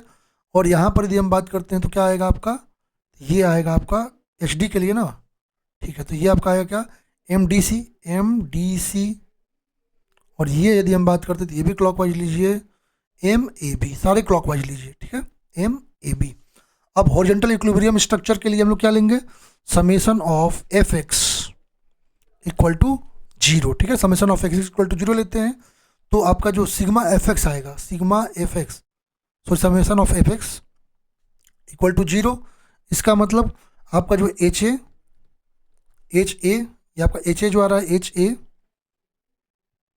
प्लस, ठीक है, यहाँ पर HA आएगा, ठीक है। ये आपका जो है यहाँ पर HA आएगा, ये आपका HA आएगा ना, HA। और ये क्या आएगा आपका, HD आएगा। तो आपका जो समेशन दोनों की बात करते हैं तो क्या हो जाएगा, HA plus HD plus P load है ना, P लोड भी है ना, P लोड भी है आपका, ठीक है, प्लस P इक्वल टू 0, ठीक है। इक्वेशन 1 मान लीजिए। अब कॉलम AB के लिए लेते हैं, ठीक है, moment equilibrium equation column AB के लिए ले रहे हैं, फॉर कॉलम AB लेते हैं। देखिए बहुत अच्छे ये क्वेश्चन आपके दे रखे हैं, ठीक है। तो कॉलम AB के लिए लेते हैं तो क्या आ जाएगा, कॉलम AB के लिए हम बात करते हैं तो summation of MB equal to 0 लीजिए। कॉलम AB के लिए देख रहे हैं, ठीक है। क्या हो जाएगा, ये आपका कॉलम A4 है ना, 4 मीटर है, तो क्या हो जाएगा 4HA। चलिए इसको लोग चेंज कर लेते हैं, पहले एक सेकंड, इसको और चेंज करते हैं। क्या हो जाएगा, HA into 4, HA into, confuse ना होंगे आप लोग, 4 मीटर है आपका, माइनस क्या हो जाएगा MBA इसके लिए, और प्लस MBA, ठीक है, MAB plus, sorry minus MAB ना, 1 सेकेंड, माइनस होगा ना MAB, माइनस MAB, ठीक है। तो यहाँ से HA कितना मिल जाएगा, यहाँ से इक्वल टू 0 है ना, ये इक्वल टू 0 है, तो कितना हो जाएगा 4HA हो जाएगा। तो यहाँ से HA निकाल सकते हैं ना, यहाँ से HA इक्वल टू, ये इधर चला जाएगा, प्लस हो जाएगा, ठीक है। ये दोनों प्लस हो जाएंगे तो क्या हो जाएगा, यहाँ पर यदि हम बात करते हैं तो MBA प्लस MAB अपॉन 4, ठीक है। HA मिल गया हम लोग को, ठीक है, एक HA तो मिल गया हम लोग को, HA मिल गया, क्वेश्चन नंबर 2। चलिए अब सिमिलरली हम मोमेंट इक्विलिब्रियम लगाएंगे कॉलम में, किसके लिए, हम लोग CD के लिए, ठीक है। अब CD के लिए लगाएंगे, ये हमारा CD के लिए लगाएंगे। चलिए अब CD के लिए निकालते हैं तो समेशन ऑफ MC, ठीक है। अब CD के लिए लेते हैं, summation of MC equal to 0 ले लीजिए। कितना हो जाएगा, यहाँ पर 4 ही है ना, हाँ, HD इंटू 4 है, कितना हो जाएगा HD into 4 minus MCD minus MDC equal to 0। यहाँ से हम निकालते हैं तो यहाँ से HD निकल जाएगा हमारा, तो HD इक्वल टू, ये प्लस हो जाएगा उधर जाकर ना, MCD प्लस MDC अपॉन 4, आपका क्वेश्चन नंबर 3 हो जाएगा, ठीक है। अब ये मिल गया। अब तीनों इक्वेशन को ले लीजिए, फ्रॉम इक्वेशन 1 2 3, क्या मिल रहा है इन तीनों इक्वेशन से, चलिए 1 2 3, ये P मिल रहा है ना। अब जोड़ लीजिए तीनों को, क्या हो जाएगा आपका MBA plus MAC by 4 plus MCD plus MDC upon 4 और प्लस P इक्वल टू 0। अब यहाँ पर एक चीज़ देखिए, MCD प्लस P, इस क्वेश्चन में प्रॉब्लम क्या था, इसको आयोग ने डिलीट भी किया था। इस क्वेश्चन में ना एक ऑप्शन तो मिल रहा है, लेकिन एक जो है आपका वॉल्यूम नहीं मिल रहा है, ठीक है। ये आपका जो है स्टार मार्क जो है मेन वैल्यू जो आना है डी जो होना चाहिए, ये ऑप्शन होना चाहिए था, ठीक है। इसमें प्लस पी जो है ऑप्शन में आना चाहिए, ये आपका गलत आ गया है यहाँ पर, ये आपका आयोग कैंसिल किया है, मैं आपको सॉल्यूशन बता दिया हूँ। नेक्स्ट क्वेश्चन का the movement distribution method was developed by Hardy Cross in, का जो मूवमेंट डिस्ट्रीब्यूशन मेथड है वो हार्डी क्रॉस के द्वारा डेवलप किया गया, कब किया गया, ठीक है। जब हम मूवमेंट डिस्ट्रीब्यूशन मेथड की बात कर रहे हैं, ये किसके लिए, तो ये आपको इन्वेंट किया गया था आपका जो इंटरमीडिएट स्ट्रक्चर है उनको एनालाइज करने के लिए, किसके द्वारा, हार्डी क्रॉस के द्वारा 1930 में। देखिए ये भी क्वेश्चन में सामने पूछ रखा है, ठीक है। और आपका इस मेथड में हम क्या करते हैं, जो इंटरनल मूवमेंट्स ज्वाइंट पे हैं, ठीक है, हम क्या करते हैं, हम बैलेंस करके डिस्ट्रीब्यूट कर देते हैं, उसको फाइंड करते हैं, ठीक है।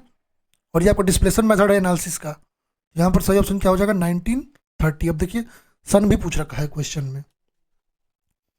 नेक्स्ट हमारा क्वेश्चन कर रहा है आपका Betis theorem is applicable for, का जो बेटिस थ्योरम है वो किसके लिए एप्लीकेबल है, नॉन लीनियरली इलास्टिक स्ट्रक्चर के लिए, लीनियरली स्ट्रक्चर के लिए, इलास्टिक स्ट्रक्चर के लिए, या स्ट्रक्चर इन इलास्टिक इक्विलिब्रियम के लिए, या स्ट्रक्चर इन स्टैटिक इक्विलिब्रियम के लिए। यदि हम क्लार्क जो है क्लार्क मैक्सवेल और बेटी थ्योरम की बात करते हैं, ठीक है, जो क्लार्क मैक्सवेल लॉ है, ठीक है, वो रियली वर्क किस पर करता है, ये आपका बेसिक थ्योरम जो है स्ट्रक्चर एनालिसिस उस पर काम करता है, ठीक है। और इस थ्योरम का यूज हम किसके लिए करते हैं, तो आपकी फ्लेक्सिबिलिटी कोफिशिएंट जो होती है कॉम्पेटिबिलिटी इक्वेशंस में, उसको स्टेब्लिश करने के लिए करते हैं, जिससे हम क्या कर सकते, फ्लेक्सिबिलिटी मेथड का यूज करें इनडिटर्मिनेट स्ट्रक्चर को सॉल्व कर सकें, ठीक है।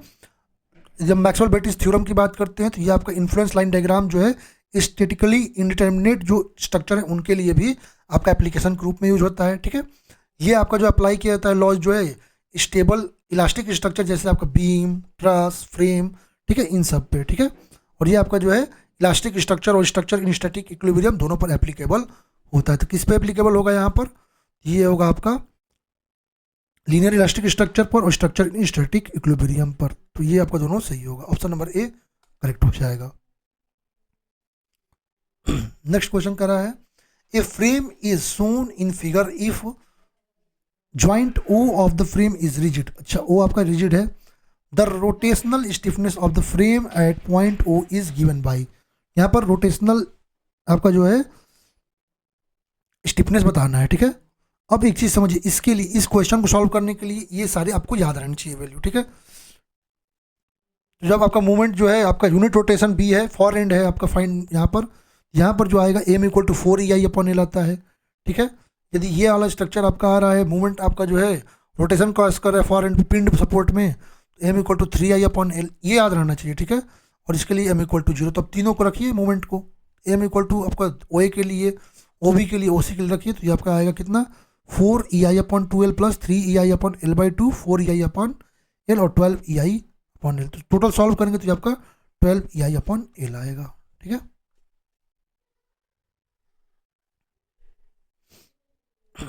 चलते हैं नेक्स्ट क्वेश्चन पे। कह रहा है आपका जो है नेक्स्ट क्वेश्चन हमारा कह रहा है, एक सेकंड ये गलत आ गया है पेपर में। कह रहा है Maxwell reciprocal theorem is based on, का जो मैक्सवेल रेसिप्रोकल थ्योरम होता है वो किस पर बेस पर होता है, आपका principle of conservation of energy पर, principle of conservation of mass पर, या प्रिंसिपल ऑफ सुपरपोजिशन पर, ठीक है। अब यदि मैक्सवेल रेसिप्रोकल थ्योरम की बात करते हैं, ठीक है, तो ये आपका जो है, ठीक है, ये क्या कहते हैं, ये आपका किस पर बेस होता है, क्वेश्चन ये है ना। यदि मैक्सवेल रेसिप्रोकल थ्योरम की बात करते हैं, ये आपका एप्लीकेबल होता है लीनियर इलास्टिक बॉडीज पर जो कि हुक्स लॉ को फॉलो करते हैं। ये आपका एप्लीकेबल होता है डिस्प्लेसमेंट और रोटेशन इन स्ट्रक्चर दोनों के लिए, ठीक है।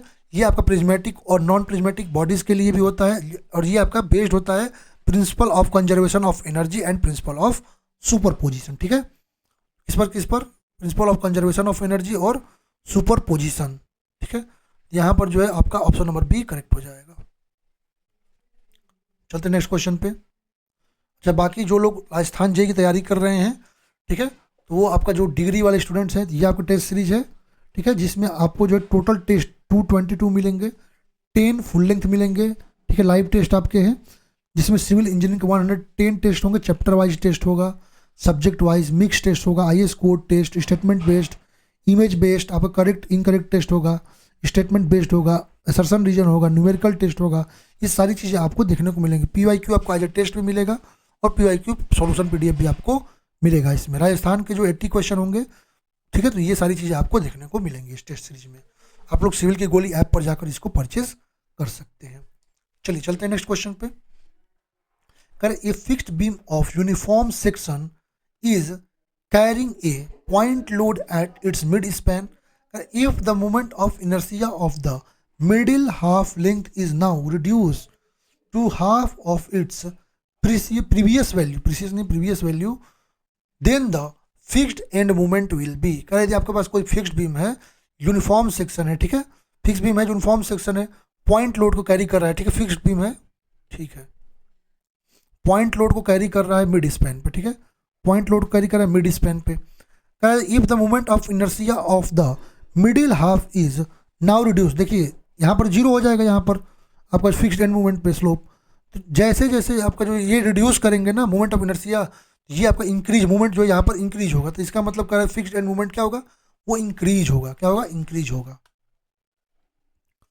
नेक्स्ट हमारा क्वेश्चन सॉइल मैकेनिक्स से है। कह रहा है in the phase diagram given the change due to initial state changing into final state is shown due to consolidation depth of soil layer undergoing consolidation is H, E naught is initial void ratio, E R is final void ratio, delta E is change in void ratio, indicate which of the following expression give settlement of the layer. कह रहा है आपका phase diagram में कह रहा है कि जो change due to initial state है, ठीक है, वो आपका फाइनल स्टेट जो है वो आपका दे रखा है कंसोलिडेशन का, डेप्थ ऑफ सॉइल लेयर आपका एच दे रखा है, ठीक है, depth of soil layer H दे रखा है, ठीक है, और कह रहा है आपका ई नॉट जो है इनिशियल वाइड रेशियो है और ई आर जो है आपका फाइनल वाइड रेशियो है, डेल्टा ई आपका चेंज इन वाइड रेशियो है। तो कह रहा है सेटलमेंट ऑफ लेयर के लिए एक्सप्रेशन क्या होगा। एक्चुअली ये याद रखते हैं, जब सेटलमेंट ऑफ लेयर की हम बात करते हैं तो यहाँ पर delta H upon delta V, delta H upon H equal to delta V upon V होता है, delta H equal to S equal to क्या होता है, delta E upon 1 plus E naught into H होता है, ठीक है। सही ऑप्शन यहाँ पर क्या मिल जाएगा, ऑप्शन नंबर ए। चलते नेक्स्ट क्वेश्चन पे।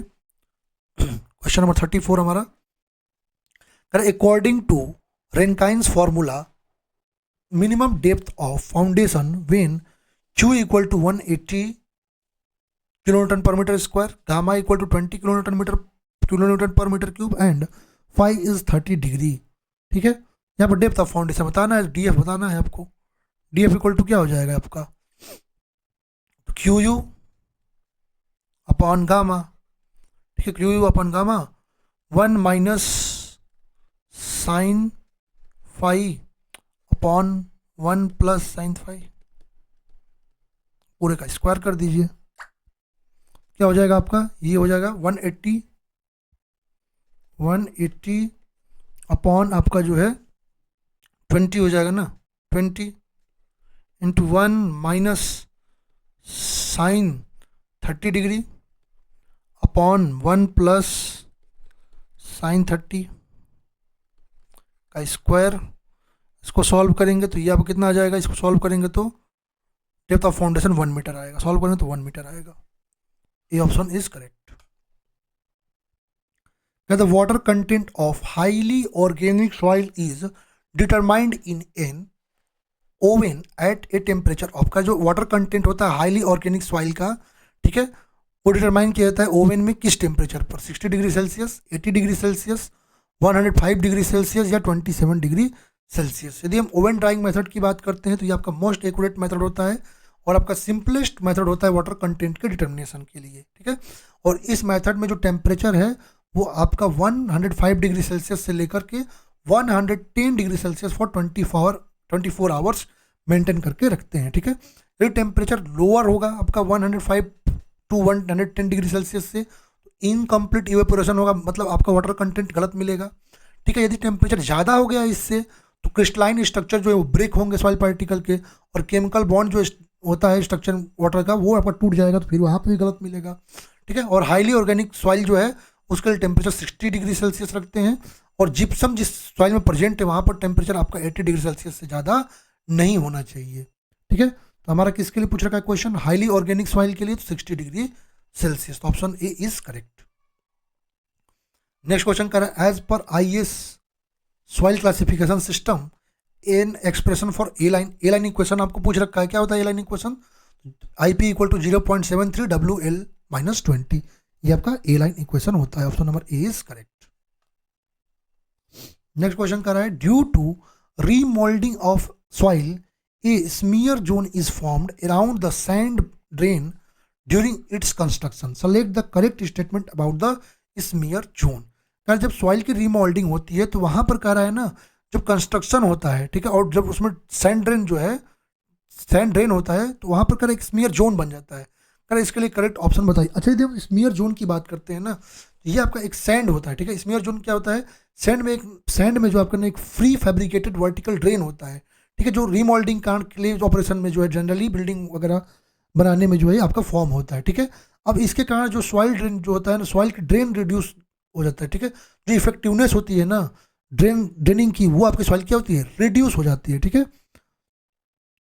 यदि हम बात करते हैं तो radial distance from centre line of drain well as farthest point of smear zone is equal to radius of, ये स्टेटमेंट आपका बिल्कुल सही है। जो आपका रेडियल डिस्टेंस होता है सेंटर लाइन ऑफ ड्रेन का, वो आपका farthest point of smear zone जो होता है वो इक्वल होता है रेडियस ऑफ स्मीयर जोन के। तो ऑप्शन नंबर बी यहाँ पर करेक्ट हो जाएगा।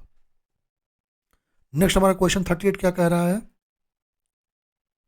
कह रहा है two soil specimens with identical geometric dimension were subjected to falling head permeability test in the laboratory under identical conditions. Okay, the fall of water head was measured after an incident identical time interval.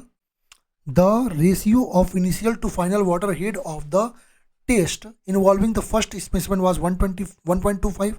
If the coefficient of permeability of the second specimen is 5 times of the first, the ratio of initial to final water head in the test involving the second specimen. तो यहाँ पर ratio आपको इस question में इनका पूछ रखा है, ठीक है। चलिए, परमिबिलिटी की यदि हम बात करते हैं, क्या आएगा परमिबिलिटी की यदि हम बात करते हैं तो क्या आता है आपका, के इक्वल टू क्या आता है, alpha L upon A into delta T L N H1 upon H2 आता है, ठीक है। चलिए, अब वैल्यू दे रखा है आपका जो है, यहाँ पर क्या है 5 गुना है, तो मतलब K2 की यदि हम बात करते हैं ना, यहाँ पर यदि हम बात करते हैं K अब क्या हो जाएगा, यहाँ से यदि हम बात करते हैं तो K, यहाँ पर K क्या है, डायरेक्टली प्रोपोर्शनल किसके, K is directly proportional to H1 upon H2 के, ठीक है, इसके डायरेक्टली प्रोपोर्शनल है। अब एक चीज़ देखिए, यहाँ पर 5 गुना है, मतलब यदि हम बात करते हैं K2 equal to 5 time of K1, ठीक है। यहाँ पर देखिए, तो यहाँ पर K1 दोनों ही तो कट जाएंगे, बराबर होंगे तो ये कट जाएंगे, तो टाइम इंटरवल सेम दे रखा है, तो क्या हो जाएगा, यहाँ पर K1 by K2 equal to, ये आपका इक्वल टू कितना हो जाएगा, ln ऑफ H1, ठीक है, अपॉन ln ऑफ H2, ठीक है। तो ये कितना हो जाएगा, 1/5 दे रखा है, ये 1/5 इक्वल टू ln 1.25, ये आपका स्पेसिमेन के लिए, पहले के लिए 1.25 दे रखा है, 1.25, ठीक है। और ये अपॉन कितना हो जाएगा, ये आपको फाइंड करना है ln of in x2 find करना है, x2 फाइंड करना है आपको, इसको x2 मान लेते हैं। आप सॉल्व करेंगे तो x2 आपका जो आएगा वो आएगा 3.05,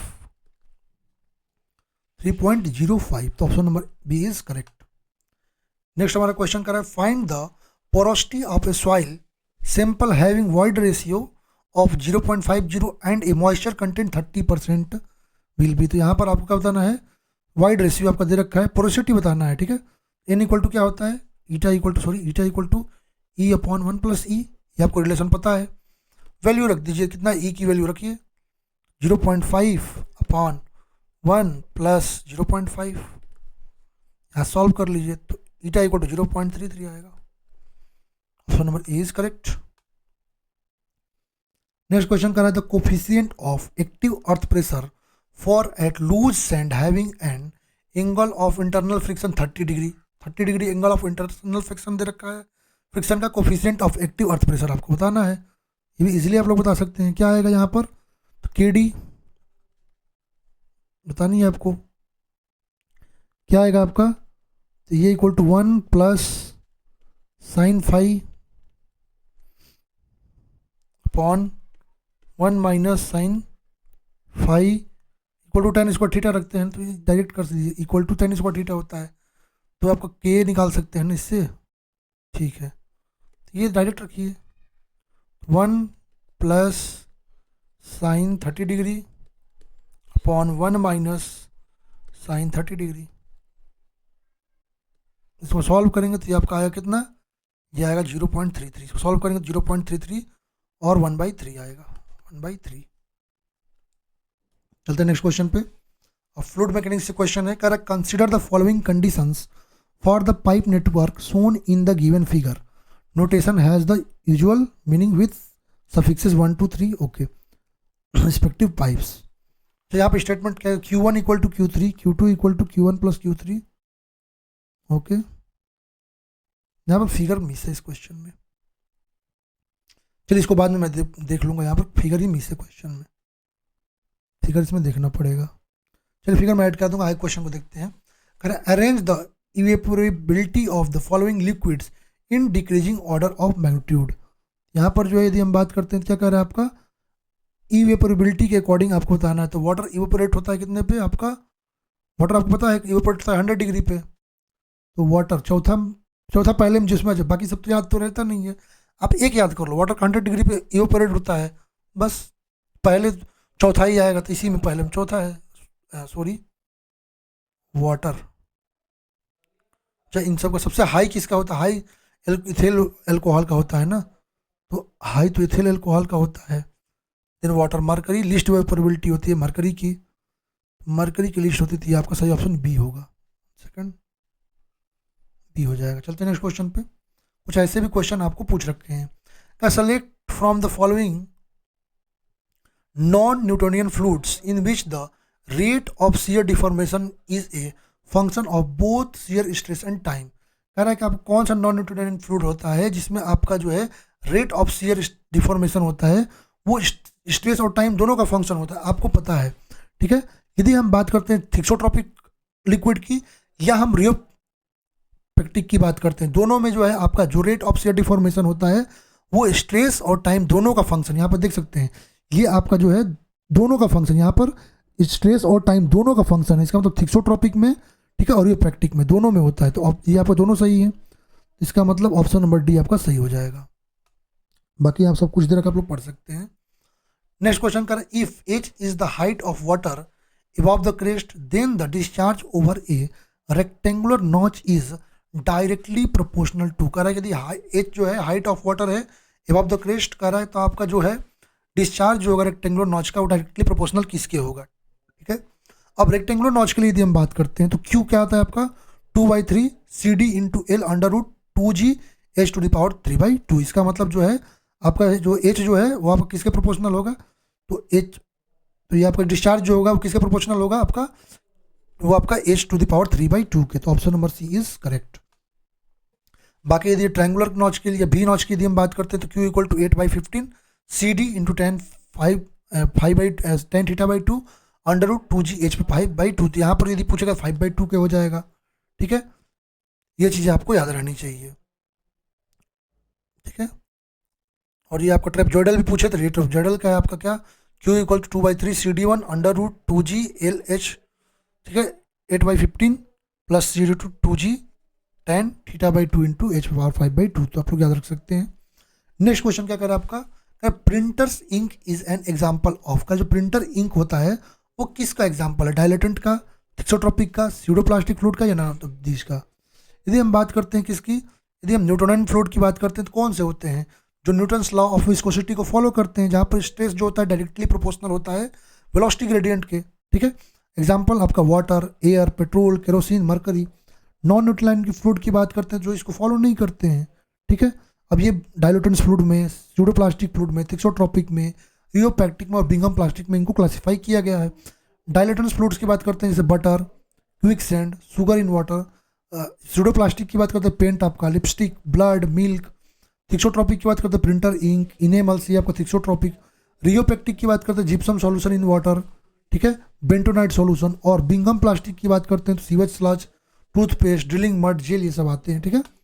सही ऑप्शन क्या हो जाएगा आपका, यदि हम बात करते हैं प्रिंटर इंक क्या है तो थिक्सोट्रॉपिक फ्लूइड है। तो option number B is correct. Next कह रहा है a surge tank is device connected to the penstock pipeline and installed as close to the power house as topography of an area permits the main function of surge tank. अच्छा, surge tank की यदि हम बात करते हैं, ठीक है, surge tank क्या होता है? एक वाटर स्टोरेज डिवाइस होता है, ठीक है, जो क्या करता है, आपका हाइड्रो पावर जो प्लांट्स होते हैं, ठीक है, जहाँ पे वाटर को कन्वे किया जाता है सिस्टम में, वहाँ प्रेशर न्यूट्रलाइजर का ये काम करते हैं। और ये क्या करते हैं, जो हैमर इफेक्ट होता है ना स्मॉल लेंथ तक पेन स्टॉक के, उसको क्या करते हैं, रेस्ट्रिक्ट करते हैं, ठीक है। इनका काम क्या होता है, तो जो आपका रिस्ट्रिक्ट करते हैं वाटर हैमर इफेक्ट का small length of penstock के लिए। तो ऑप्शन नंबर सी करेक्ट हो जाएगा। नेक्स्ट हमारा क्वेश्चन कह रहा है the value of momentum correction factor for laminar flow through a pipe is. कह रहा है जो आपका मोमेंटम करेक्शन फैक्टर का वैल्यू जो होता है लेमिनार थ्रू पाइप जो होता है वो कितना आता है, ठीक है। यदि मोमेंटम करेक्शन फैक्टर बीटा की बात करते हैं तो ये आपका रेशियो होता है किसका, momentum per second based on actual velocity to the momentum per second based on average velocity, ठीक है। और इसकी वैल्यू कितनी आती है लेमिनार के लिए, तो 1.33 या 4/3 आता है। सही ऑप्शन नंबर बी हो जाएगा, ठीक है। नेक्स्ट क्वेश्चन कर रहा है the magnitude of surface tension of water in contact with air at 20 degree Celsius. तो कह रहा है जो सरफेस टेंशन की वैल्यू जो होती है वाटर कॉन्टेक्ट में एयर एट 20 डिग्री सेल्सियस कितना आता है, तो वो कितना आता है, ये वैल्यू याद रहना चाहिए, 0.073 न्यूटन पर मीटर आता है। कुछ ऐसी चीज़ें आपको याद भी रहनी चाहिए। अब आते हैं क्वेश्चन नंबर 49 जो कि हमारा इन्वायरमेंट का क्वेश्चन है, ठीक है। क्वेश्चन क्या कह रहा है हमारा, कह रहा है a sewage is flowing at the rate 4.5 mld from a primary clarifier to a standard rate trickling filter. The 5-day BOD of the influent जो है आपका 160 मिलीग्राम पर litre. The value of the adopted organic loading is to be 160 gram per metre cube per day. The total 5-day BOD present in sewage is 5-day BOD आपको पूछ रखा है, ठीक है, ये आपको क्वेश्चन पूछ रखा है. तो टोटल लोड निकाल लीजिए पहले. तो आपका total load, total BOD 5 day का निकल जाएगा. टोटल BOD लोड यदि हम बात करते हैं, टोटल BOD लोड क्या हो जाएगा आपका, BOD पर लीटर, BOD पर लीटर, ठीक है, into total sewage in litre per day. Total sewage in litre per day, ठीक है. चलिए इसको करते हैं, कितना हो जाएगा. 5D के लिए पूछ रखा है ना आपका, तो 160 मिलीग्राम लोड दे रखा BOD पर, ठीक है. लीटर दे रखा है कितना, 160 gram per metre cube per day. 160 into 4.5 हो जाएगा आपका. MLD दे रखा है सीवेज फ्लोइंग का, इंटू 10⁶. इसको सॉल्व करेंगे तो कितना आ जाएगा आपका, 720 into 10⁶ metre mg milligram per day, या कह सकते 720 kg पर डे, या 720 kg पर डे. ये ऑप्शन नंबर बी करेक्ट हो जाएगा. चलते नेक्स्ट क्वेश्चन पे. करें a watershed of area 90 hectare has run up coefficient 0.5, a storm of duration larger than the time of concentration of watershed and of intensity 4.5 centimetre per hour create a peak discharge of. तो यहाँ पर pick discharge आपको बताना है क्या आएगा, ठीक है. पिक डिस्चार्ज यहाँ बताना है आपको. फ्लड डिस्चार्ज क्या होता है, Q इक्वल टू आता है क्या आपका 1/36 K इंटू आई इंटू ए, ठीक है. यहाँ पर K क्या है आपका, रन ऑफ कोफिशिएंट है, तो कितना हो जाएगा यहाँ पर 1/36 इंटू 0.4 दे रखा है अपने रन ऑफ कोफिशिएंट 0.4. आई की वैल्यू कितनी दे रखी है आपकी 4.5 दे रखी है, इंटेंसिटी 4.5, और ए कितना दे रखा है, एरिया आपका दे रखा है कितना 90 हेक्टेयर, ठीक है, 90 हेक्टेयर.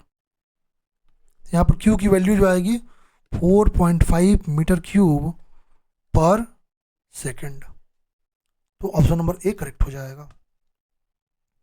नेक्स्ट क्वेश्चन नंबर 51 हमारा क्या कह रहा है, कह रहा है आपका 1 litre of sewage when allowed to settle down for 30 minutes give sludge of 27 centimetre cube. Okay, if the dry weight of sludge is 3.0 gram then the sludge volume index आपको बताना है, ठीक है. क्या हो जाएगा स्लज वॉल्यूम इंडेक्स की यदि हम बात करते हैं, SBI की यदि हम बात करते हैं, volume of settle sludge, volume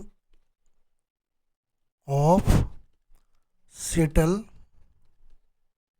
sludge इसमें इन ml upon mlss percent, mlss percent.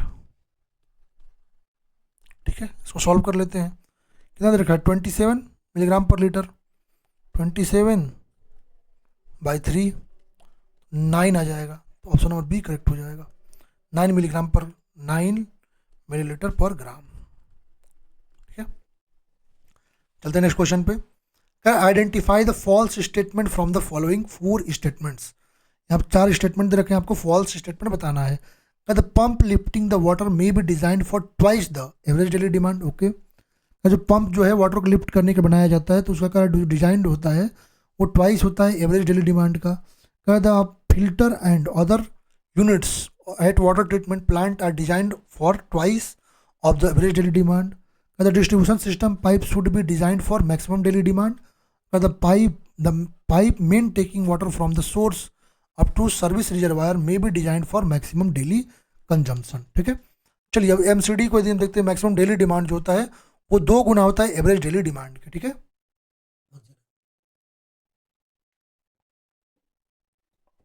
चलिए यूनिट को देखते हैं और डिजाइन लाइफ को देखते हैं। ठीक है, यदि आपका सोर्स आपका सरफेस या सब सरफेस रिजर्वायर डैम है, डिजाइन लाइफ होता है उसका 50 ईयर्स। 1 सेकेंड, उसका डिजाइन लाइफ होता है आपका 50 ईयर्स। और मैक्सिमम जो डेली डिमांड आता है वो आपका, इसको डिजाइन किया जाता है किसके लिए, मैक्सिमम डेली डिमांड के लिए।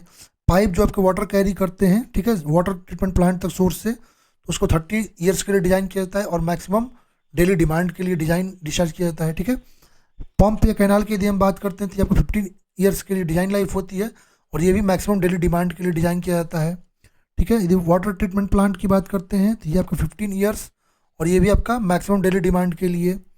सर्विस रिजर्वायर की बात करते हैं, 15 ईयर्स इसका डिजाइन लाइफ होता है और इसको डिजाइन किया जाता है emergency storage plus fire storage plus balance storage के लिए। Pipe carrying water from service reservoir to distribution system है, 30 ईयर के लिए डिजाइन करते हैं और यहाँ पर मैक्सिमम किसको रखते हैं, maximum of minimum daily demand plus fire demand plus maximum hourly demand. Distribution system को 30 ईयर्स के डिजाइन लाइफ के लिए बनाते हैं और यहाँ पर मैक्सिमम किसका लेते हैं, maximum daily demand plus fire demand या मैक्सिमम आवरली डिमांड, इसमें जो मैक्सिमम होता है उसको लेते हैं। ठीक है, जो डिस्ट्रीब्यूशन सिस्टम पाइप होता है वो किसके लिए डिजाइन किया जाता है, ये आपका सही ऑप्शन है, डेली डिमांड। ये वाला ऑप्शन आपका सही है, option number 3 is correct. Next question का design period for sewage treatment unit. Sewage treatment unit जो होती है उसके लिए डिजाइन पीरियड जो होती है वो हमारी कितनी होती है, 15 to 20 ईयर्स। ठीक है, ये आपकी सही हो जाएगी, बाकी यहाँ पर दे रखा है। ठीक है, लैंड एक्वाजिशन के डिजाइन पीरियड आपका ग्रेटर देन या इक्वल टू 30। कन्वेंशनल सीवर्स के लिए 30 होता है, 30 ईयर होता है। नॉन कन्वेंशनल सीवर के लिए 15 ईयर्स। पंपिंग मेन्स के लिए 30 ईयर्स। पंपिंग स्टेशन के लिए 30 ईयर। पंपिंग मशीनरी के लिए 15 ईयर्स। सीवेज ट्रीटमेंट प्लांट के लिए 15 ईयर्स। एफ्लुएंट डिस्पोजल के लिए 30 ईयर्स और एफ्लुएंट यूटिलाइजेशन के लिए 15 ईयर्स। नेक्स्ट क्वेश्चन करें, which method is considered best for casting the population for new younger city. कह रहा है न्यू यंगर सिटी के लिए पॉपुलेशन फोरकास्टिंग का बेस्ट मेथड कौन सा है। ठीक है, तो there are various forecasting methods which are use to forecast the population, जो आपको पता है, जैसे आपका अर्थमेटिकल इंक्रीज मेथड है। अब ये मेथड जो है एज्यूम किया जाता है आपका जो है जहाँ पर पॉपुलेशन इंक्रीज कर रहा है कॉन्स्टेंट रेट से, और ये मेथड सुटेबल होता है लार्ज और ओल्ड सिटी जहाँ पर जो कंसिडरेबल डेवलपमेंट हो चुका है। ठीक है, जो मेट्रिकल इंक्रीज मेथड की यदि हम बात करते हैं तो ये मेथड आपका परसेंटेज इंक्रीज ऑफ पॉपुलेशन में डिकेड टू डिकेड आपको एज्यूम करके कांस्टेंट लेके चलता है और ये आपका जो है हायर वैल्यू देता है। ठीक है, तो इसके लिए ये आपका जो यंग रैपिडली इंक्रीजिंग सिटी है उनके लिए आपका जो है फ्यू डिकेड्स के लिए जो है आपका यूजफुल होता है। ठीक है, इंक्रीमेंटल इंक्रीज मेथड की बात करते हैं तो ये आपका जो है एक तरह से आपका जो अर्थमेटिकल इंक्रीज मेथड है उसका एक मॉडिफाइड फॉर्म है। ठीक है, और ये आपका सुटेबल होता है जो एवरेज साइज के जो टाउन है अंडर नॉर्मल कंडीशन है जहाँ पर ग्रोथ रेट जो है वो इंक्रीज हो रहा है उसके लिए होता है। ठीक है, लॉजिस्टिक करो मेथड की बात करते हैं तो ये मेथड आपका जो है कोई growth rate population due to birth death इन सबको बताता है। ठीक है, यहाँ पर यदि हम बात करते हैं तो फोरकास्टिंग न्यू यंगर सिटी के लिए यदि हम बात करते हैं geometric increase method, D option correct हो जाएगा। नेक्स्ट क्वेश्चन कर रहा है minimum daily flow occurring through the sewer during night hour may be assumed. जो मिनिमम फ्लो अकरिंग, जो मिनिमम फ्लो अकर करता है आपका सीवर में ड्यूरिंग नाइट, तो वो आप क्या आता है, वो आपका 3/2 एवरेज डेली फ्लो आता है। ऑप्शन नंबर सी करेक्ट हो जाएगा। नेक्स्ट क्वेश्चन कर which of the following statement are correct pertaining to the value of uniformity coefficient for filter sand. ठीक है, स्लो सेंड। अच्छा, यदि हम बात करते हैं, यदि हम कोफिशिएंट की बात करते हैं, यूनिफॉर्मिटी कोफिशिएंट की बात करते हैं, ठीक है, तो स्लो सेंड फिल्टर के लिए 1.8 से 2.5 आता है, और रैपिड सेंड फिल्टर के लिए बात करते हैं तो ये आपका 1.2 से 1.8 आता है। ठीक है, यहाँ पर जो है आपका सही ऑप्शन क्या मिल जाएगा, जो है आपका ये स्लो के लिए सही है, ठीक है, और ये आपका रैपिड के लिए सही है। इसका मतलब option number D is correct. Sorry, ये आपका रैपिड के लिए सही है।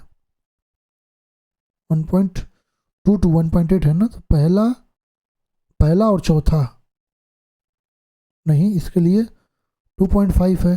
ठीक है, यहाँ पर ये गलत हो गया ना, ये आपको वैल्यू गलत लिख दी गई यहाँ पर। 1.8 to 2.5 होता है, 2 पॉइंट इसके लिए होता है ना, ये ऑप्शन आपका सही होगा।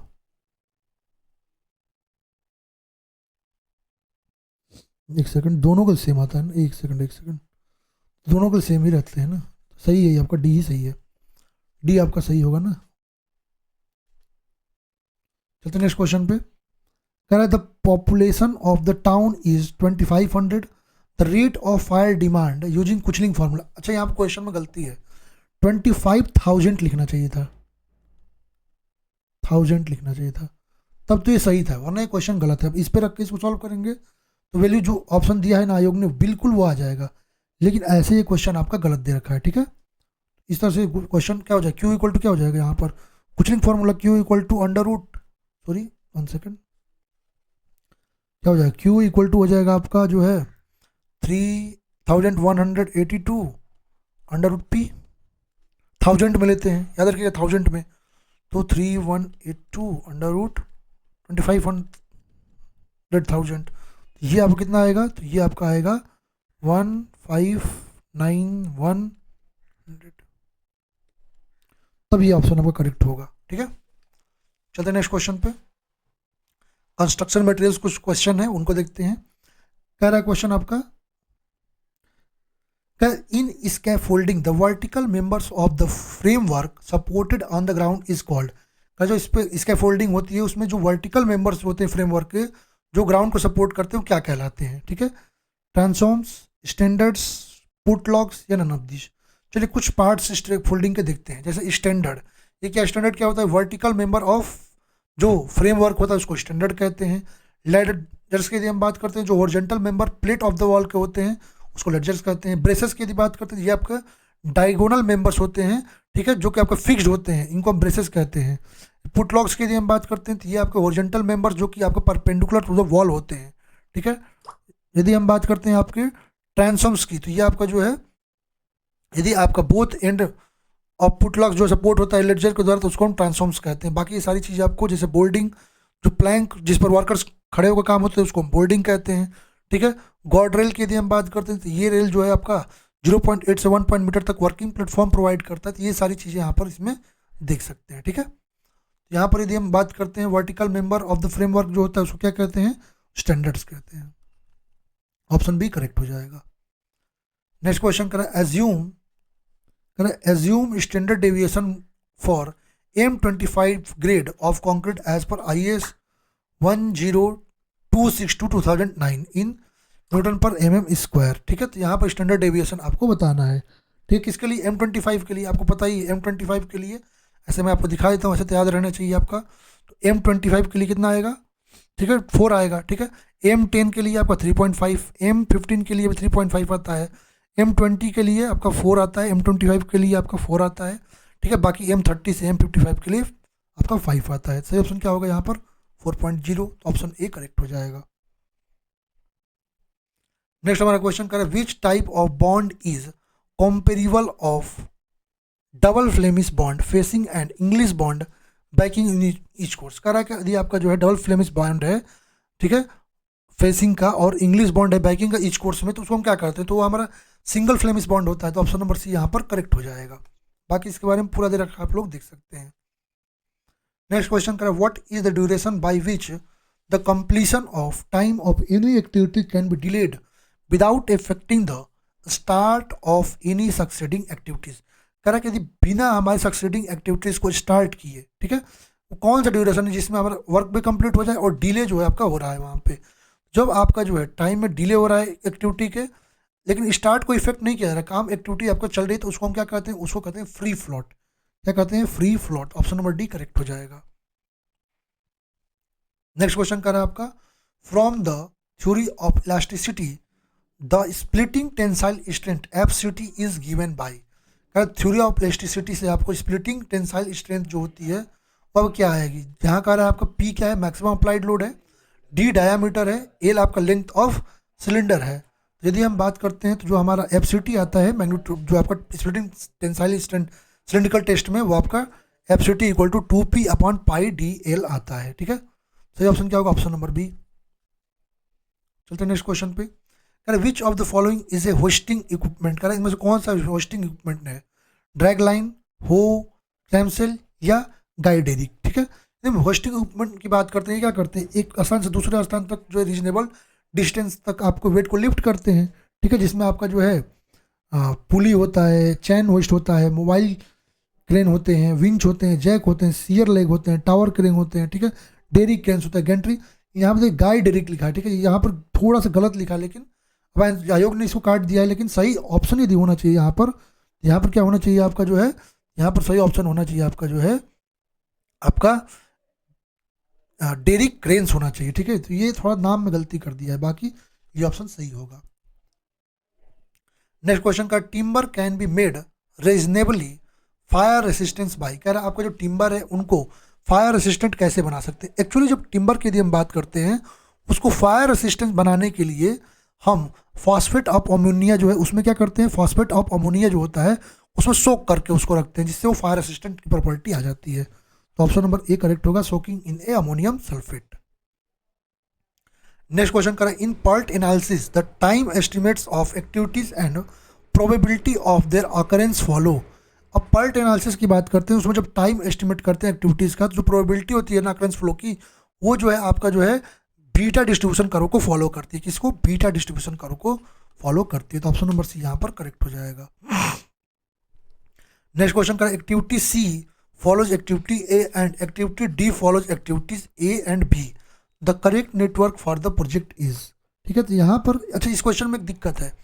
देखिए करेक्ट नेटवर्क तो ये भी है, यही इसका करेक्ट नेटवर्क। अब इस क्वेश्चन में देखो ये भी सेम A और D जो है ना बिल्कुल सेम दे रखा है इस क्वेश्चन में। ठीक है, एकदम बिल्कुल जो है ना यहाँ पर A और D सिमिलर, इसलिए क्वेश्चन को गलत मान दिया गया। ठीक है, आयोग ने इसको डिलीट किया है।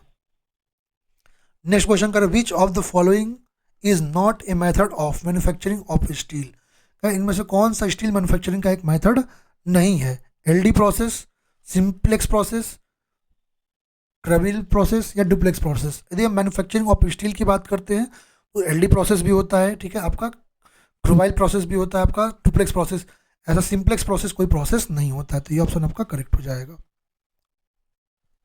नेक्स्ट क्वेश्चन हमारा हाईवे से है, exceptional gradient is to be provided for short distance of road not exceeding about dot metres in kilometre length.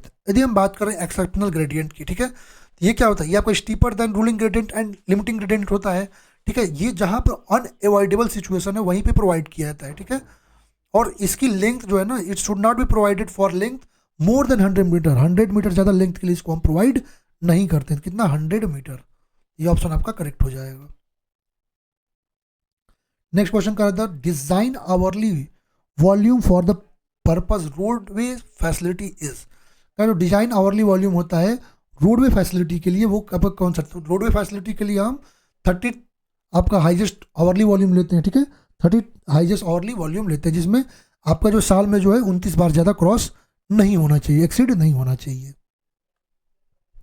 Next question क्या करा हमारा, as per IRC 37/2012 the fatigue life of a flexible pavement consisting of granular base and sub base depends upon as per IS 2012 जो fatigue life होता है flexible pavement का, ठीक है, वो अब जो कंसिस्ट हुआ है ग्रेनुलर बेस से और सब बेस से, वो किस पर डिपेंड करता है। तो जब हम अपना IRC जो है 37/2012 के अकॉर्डिंग जो fatigue at the bottom of the flexible pavement दिखते हैं, वो क्या आता है, NF equal to 2.21 into 10⁻⁻4 into 1/ET into 3.89 into 1/MR⁻0.854, जहाँ NF क्या है, fatigue life in number of standard axle, ET क्या है, maximum tensile strength at bottom bituminous layer, और MR क्या है आपका, resilient modulus of bitumen layer. तो इन सब पे डिपेंड करता है, ठीक है। तो किस पे, तो resilient modulus of bitumen layer बिल्कुल सही बात है, horizontal tensile strength bitumen bottom of the bitumen layer बिल्कुल, मिक्स डिजाइन ऑफ बिटुमिन इस पर डिपेंड करता है। तो आपका सही ऑप्शन क्या मिलेगा, option number D. Next question कह रहा है, if the modulus of subgrade reaction of soil is 20 kilogram per cumec when tested with a 30 centimetre diameter plate, the corrected modulus of subgrade reaction for standard diameter plate will be, ठीक है। तो modular of subgrade reaction आपका जो है क्या होता है, ये आपका प्रेशर पर यूनिट डिफॉर्मेशन होता है सबग्रेड का, स्पेसिफिक प्रेशर डिफॉर्मेशन के लिए, ठीक है। और इसको हम क्या लिखते हैं, K इक्वल टू P/डेल्टा। अब यहाँ पर क्या क्या दे रखा है क्वेश्चन में, देखिए, ठीक है, क्वेश्चन में इक्वल टू आपका क्या, सबग्रेड रिएक्शन आपका 20-30 प्लेट के लिए, ओके। तो करेक्टेड मॉडुलस आपको बताना है, ठीक है।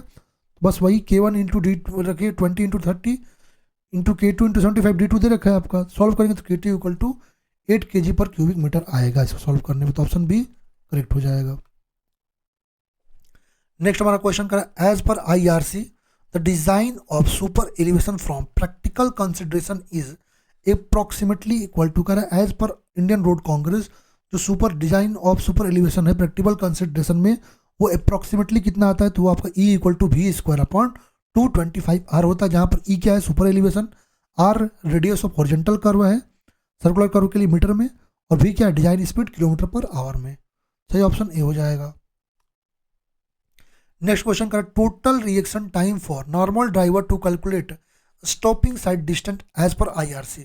तो IRC के अकॉर्डिंग यदि हम टोटल रिएक्शन टाइम ड्राइवर के लिए हम बात करते हैं, तो आपका 2.5 जो स्टॉपिंग साइड डिस्टेंस के लिए और 2 सेकंड ओवरटेकिंग के लिए, ठीक है। स्टॉपिंग के लिए कितना, 2.5 सेकंड, तो option number C is correct. Next question का, the minimum radius of valley curve for cubic parabola is given by. तो क्यूबिक पैराबोला के लिए हम बात करते हैं, तो आपका रेडियस जो आता है कितना आता है, minimum radius R equal to LS/L या L/2n आता है, ठीक है। सही ऑप्शन बी हो जाएगा। नेक्स्ट क्वेश्चन कर रहा है, maximum permissible aggregate impact value base course के लिए आपका जो है maximum permissible aggregate impact value पूछ रखा है, ठीक है। तो यदि हम बात करते हैं बिटुमिनस सरफेस ड्रेसिंग के लिए, पेंट्रेशन मैकेडम, बिटुमिनस कारपेट के लिए, सीमेंट कॉन्क्रीट वेयरिंग कोर्स के लिए 30 आता है, बिटुमिन बाउंड मैकेडम के लिए 35 ये आपका मैक्सिमम एग्रीगेट इम्पैक्ट वैल्यू आता है, और water bound macadam of base course के लिए 40 आता है, ठीक है। यहाँ पे 40 हो जाएगा, सही ऑप्शन सी। नेक्स्ट क्वेश्चन कह रहा है आपका, the rate of equilibrium super elevation on road is, क्या जो रेट ऑफ इक्विलिब्रियम होता है सुपर एलिवेशन ऑन रोड वो क्या होता है, ठीक है। तो E + F इक्वल टू क्या होता है, V²/G × R, ठीक है। इसका मतलब ये किसके डायरेक्टली प्रोपोर्शनल है, ये आपके डायरेक्टली प्रोपोर्शनल है, ठीक है। अच्छा यहाँ पर क्या क्या, अच्छा एक चीज़ और, हाँ इनवर्सली प्रोपोर्शनल है किसके, तो ये आपका जो है इनवर्स डायरेक्टली प्रोपोर्शनल है square of the velocity of the vehicle, और इनवर्सली प्रोपोर्शनल रेडियस के लिए, ठीक है। रेडियस के इनवर्सली प्रोपोर्शनल है, इसका मतलब ये आपका, ठीक है। तो रेडियस के ना इनवर्सली प्रोपोर्शनल टू रेडियस है, तो 1 2 यहाँ पे ये गलत है, ठीक है। यहाँ पर क्वेश्चन में ये गलत मिल रहा है, तो 1 और 2 सही है आपका। Directly proportional to square of velocity बिल्कुल सही बात है, ये आपका उसके डायरेक्टली प्रोपोर्शनल है। F इक्वल टू 0 ले लेते हैं, ठीक है। डायरेक्टली प्रोपोर्शनल इसके मिल रहा है, 1/R मतलब इनवर्सली प्रोपोर्शनल मिल रहा है, तो यहाँ पर कुछ गड़बड़ हो रहा है ना। पहला सही है पर डायरेक्टली प्रोपोर्शनल, इनवर्सली प्रोपोर्शनल है इसके, 1 और 2 सही होगा यहाँ पर। चलो इसको हम देख लेंगे इसमें। नेक्स्ट क्वेश्चन करा, in highway geometric design once the cumulative speed distribution is drawn the design adequacy is checked at which percentage. अच्छा हाईवे जियोमेट्रिक डिजाइन के लिए हम बात करते हैं ना, जब आपका क्यूमुलेटिव स्पीड डिस्ट्रीब्यूशन ड्रॉ कर लिया जाता है, तो जो जो आपका डिज़ाइन एडिक्वेसी है वो चेक की जाती है आपकी 98 परसेंटाइल पे, ठीक है, 98 परसेंटाइल पे, ठीक है। तो आपका सही ऑप्शन क्या होगा? Option number C. Geometrical design speed आपका 98 परसेंटाइल स्पीड है। सेफ स्पीड लिमिट आपका 85 परसेंटाइल और minimum speed limit 15 percentile speed होती है, ठीक है। नेक्स्ट हमारा क्वेश्चन करा, if two lane state highway with a bituminous concrete surface is to be constructed, what should be the height of crown respect to the edges assuming straight line camber assume heavy rainfall. तो heavy rainfall के लिए 1/50 आता है आपका camber, ठीक है। तो आपका W/2n रख दीजिए। तो आपका W/2n यहाँ पर डायरेक्ट वैल्यू रख दीजिए, कितना हो जाएगा? W/2n रखेंगे, ठीक है। तो कंस्ट्रक्टेड W/2n यहाँ पर स्ट्रेट टू लेन एजेस कितना हो जाएगा? तो 1/250। W आपका 7 दे रखा है, यहाँ पर 7 × 10⁻³ × 50 रखेंगे, 70 mm आएगा, ठीक है। कितना? 70 mm या 0.07 मीटर।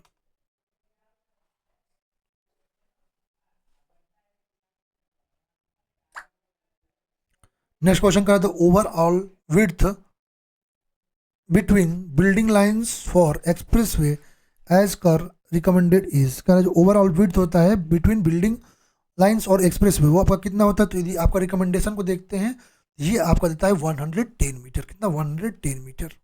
ऑप्शन सी आपका करेक्ट हो जाएगा। लास्ट क्वेश्चन है अपना, कह रहा है, एक collapsible soil subgrade sample was tested using standard California bearing ratio apparatus and the observation are given below, ठीक है। लोड दे रखा है 54.8, पेनिट्रेशन 2.5 का, 78 के लिए 5.0, ठीक है।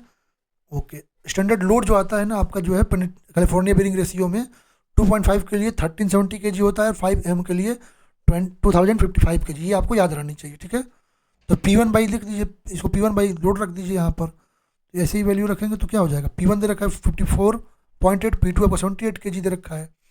तो आपका CBR 2.5 mm के लिए निकालिए, तो कितना हो जाएगा? 54.8 अपॉन 1370, तो आपका 4% आएगा। और CBR यदि हम 5 mm के लिए रखते हैं 78/2055, ये वैल्यू याद रहनी चाहिए। आपका 3.7% मतलब 4% करीब आएगा। अब सही ऑप्शन होगा ऑप्शन नंबर ए।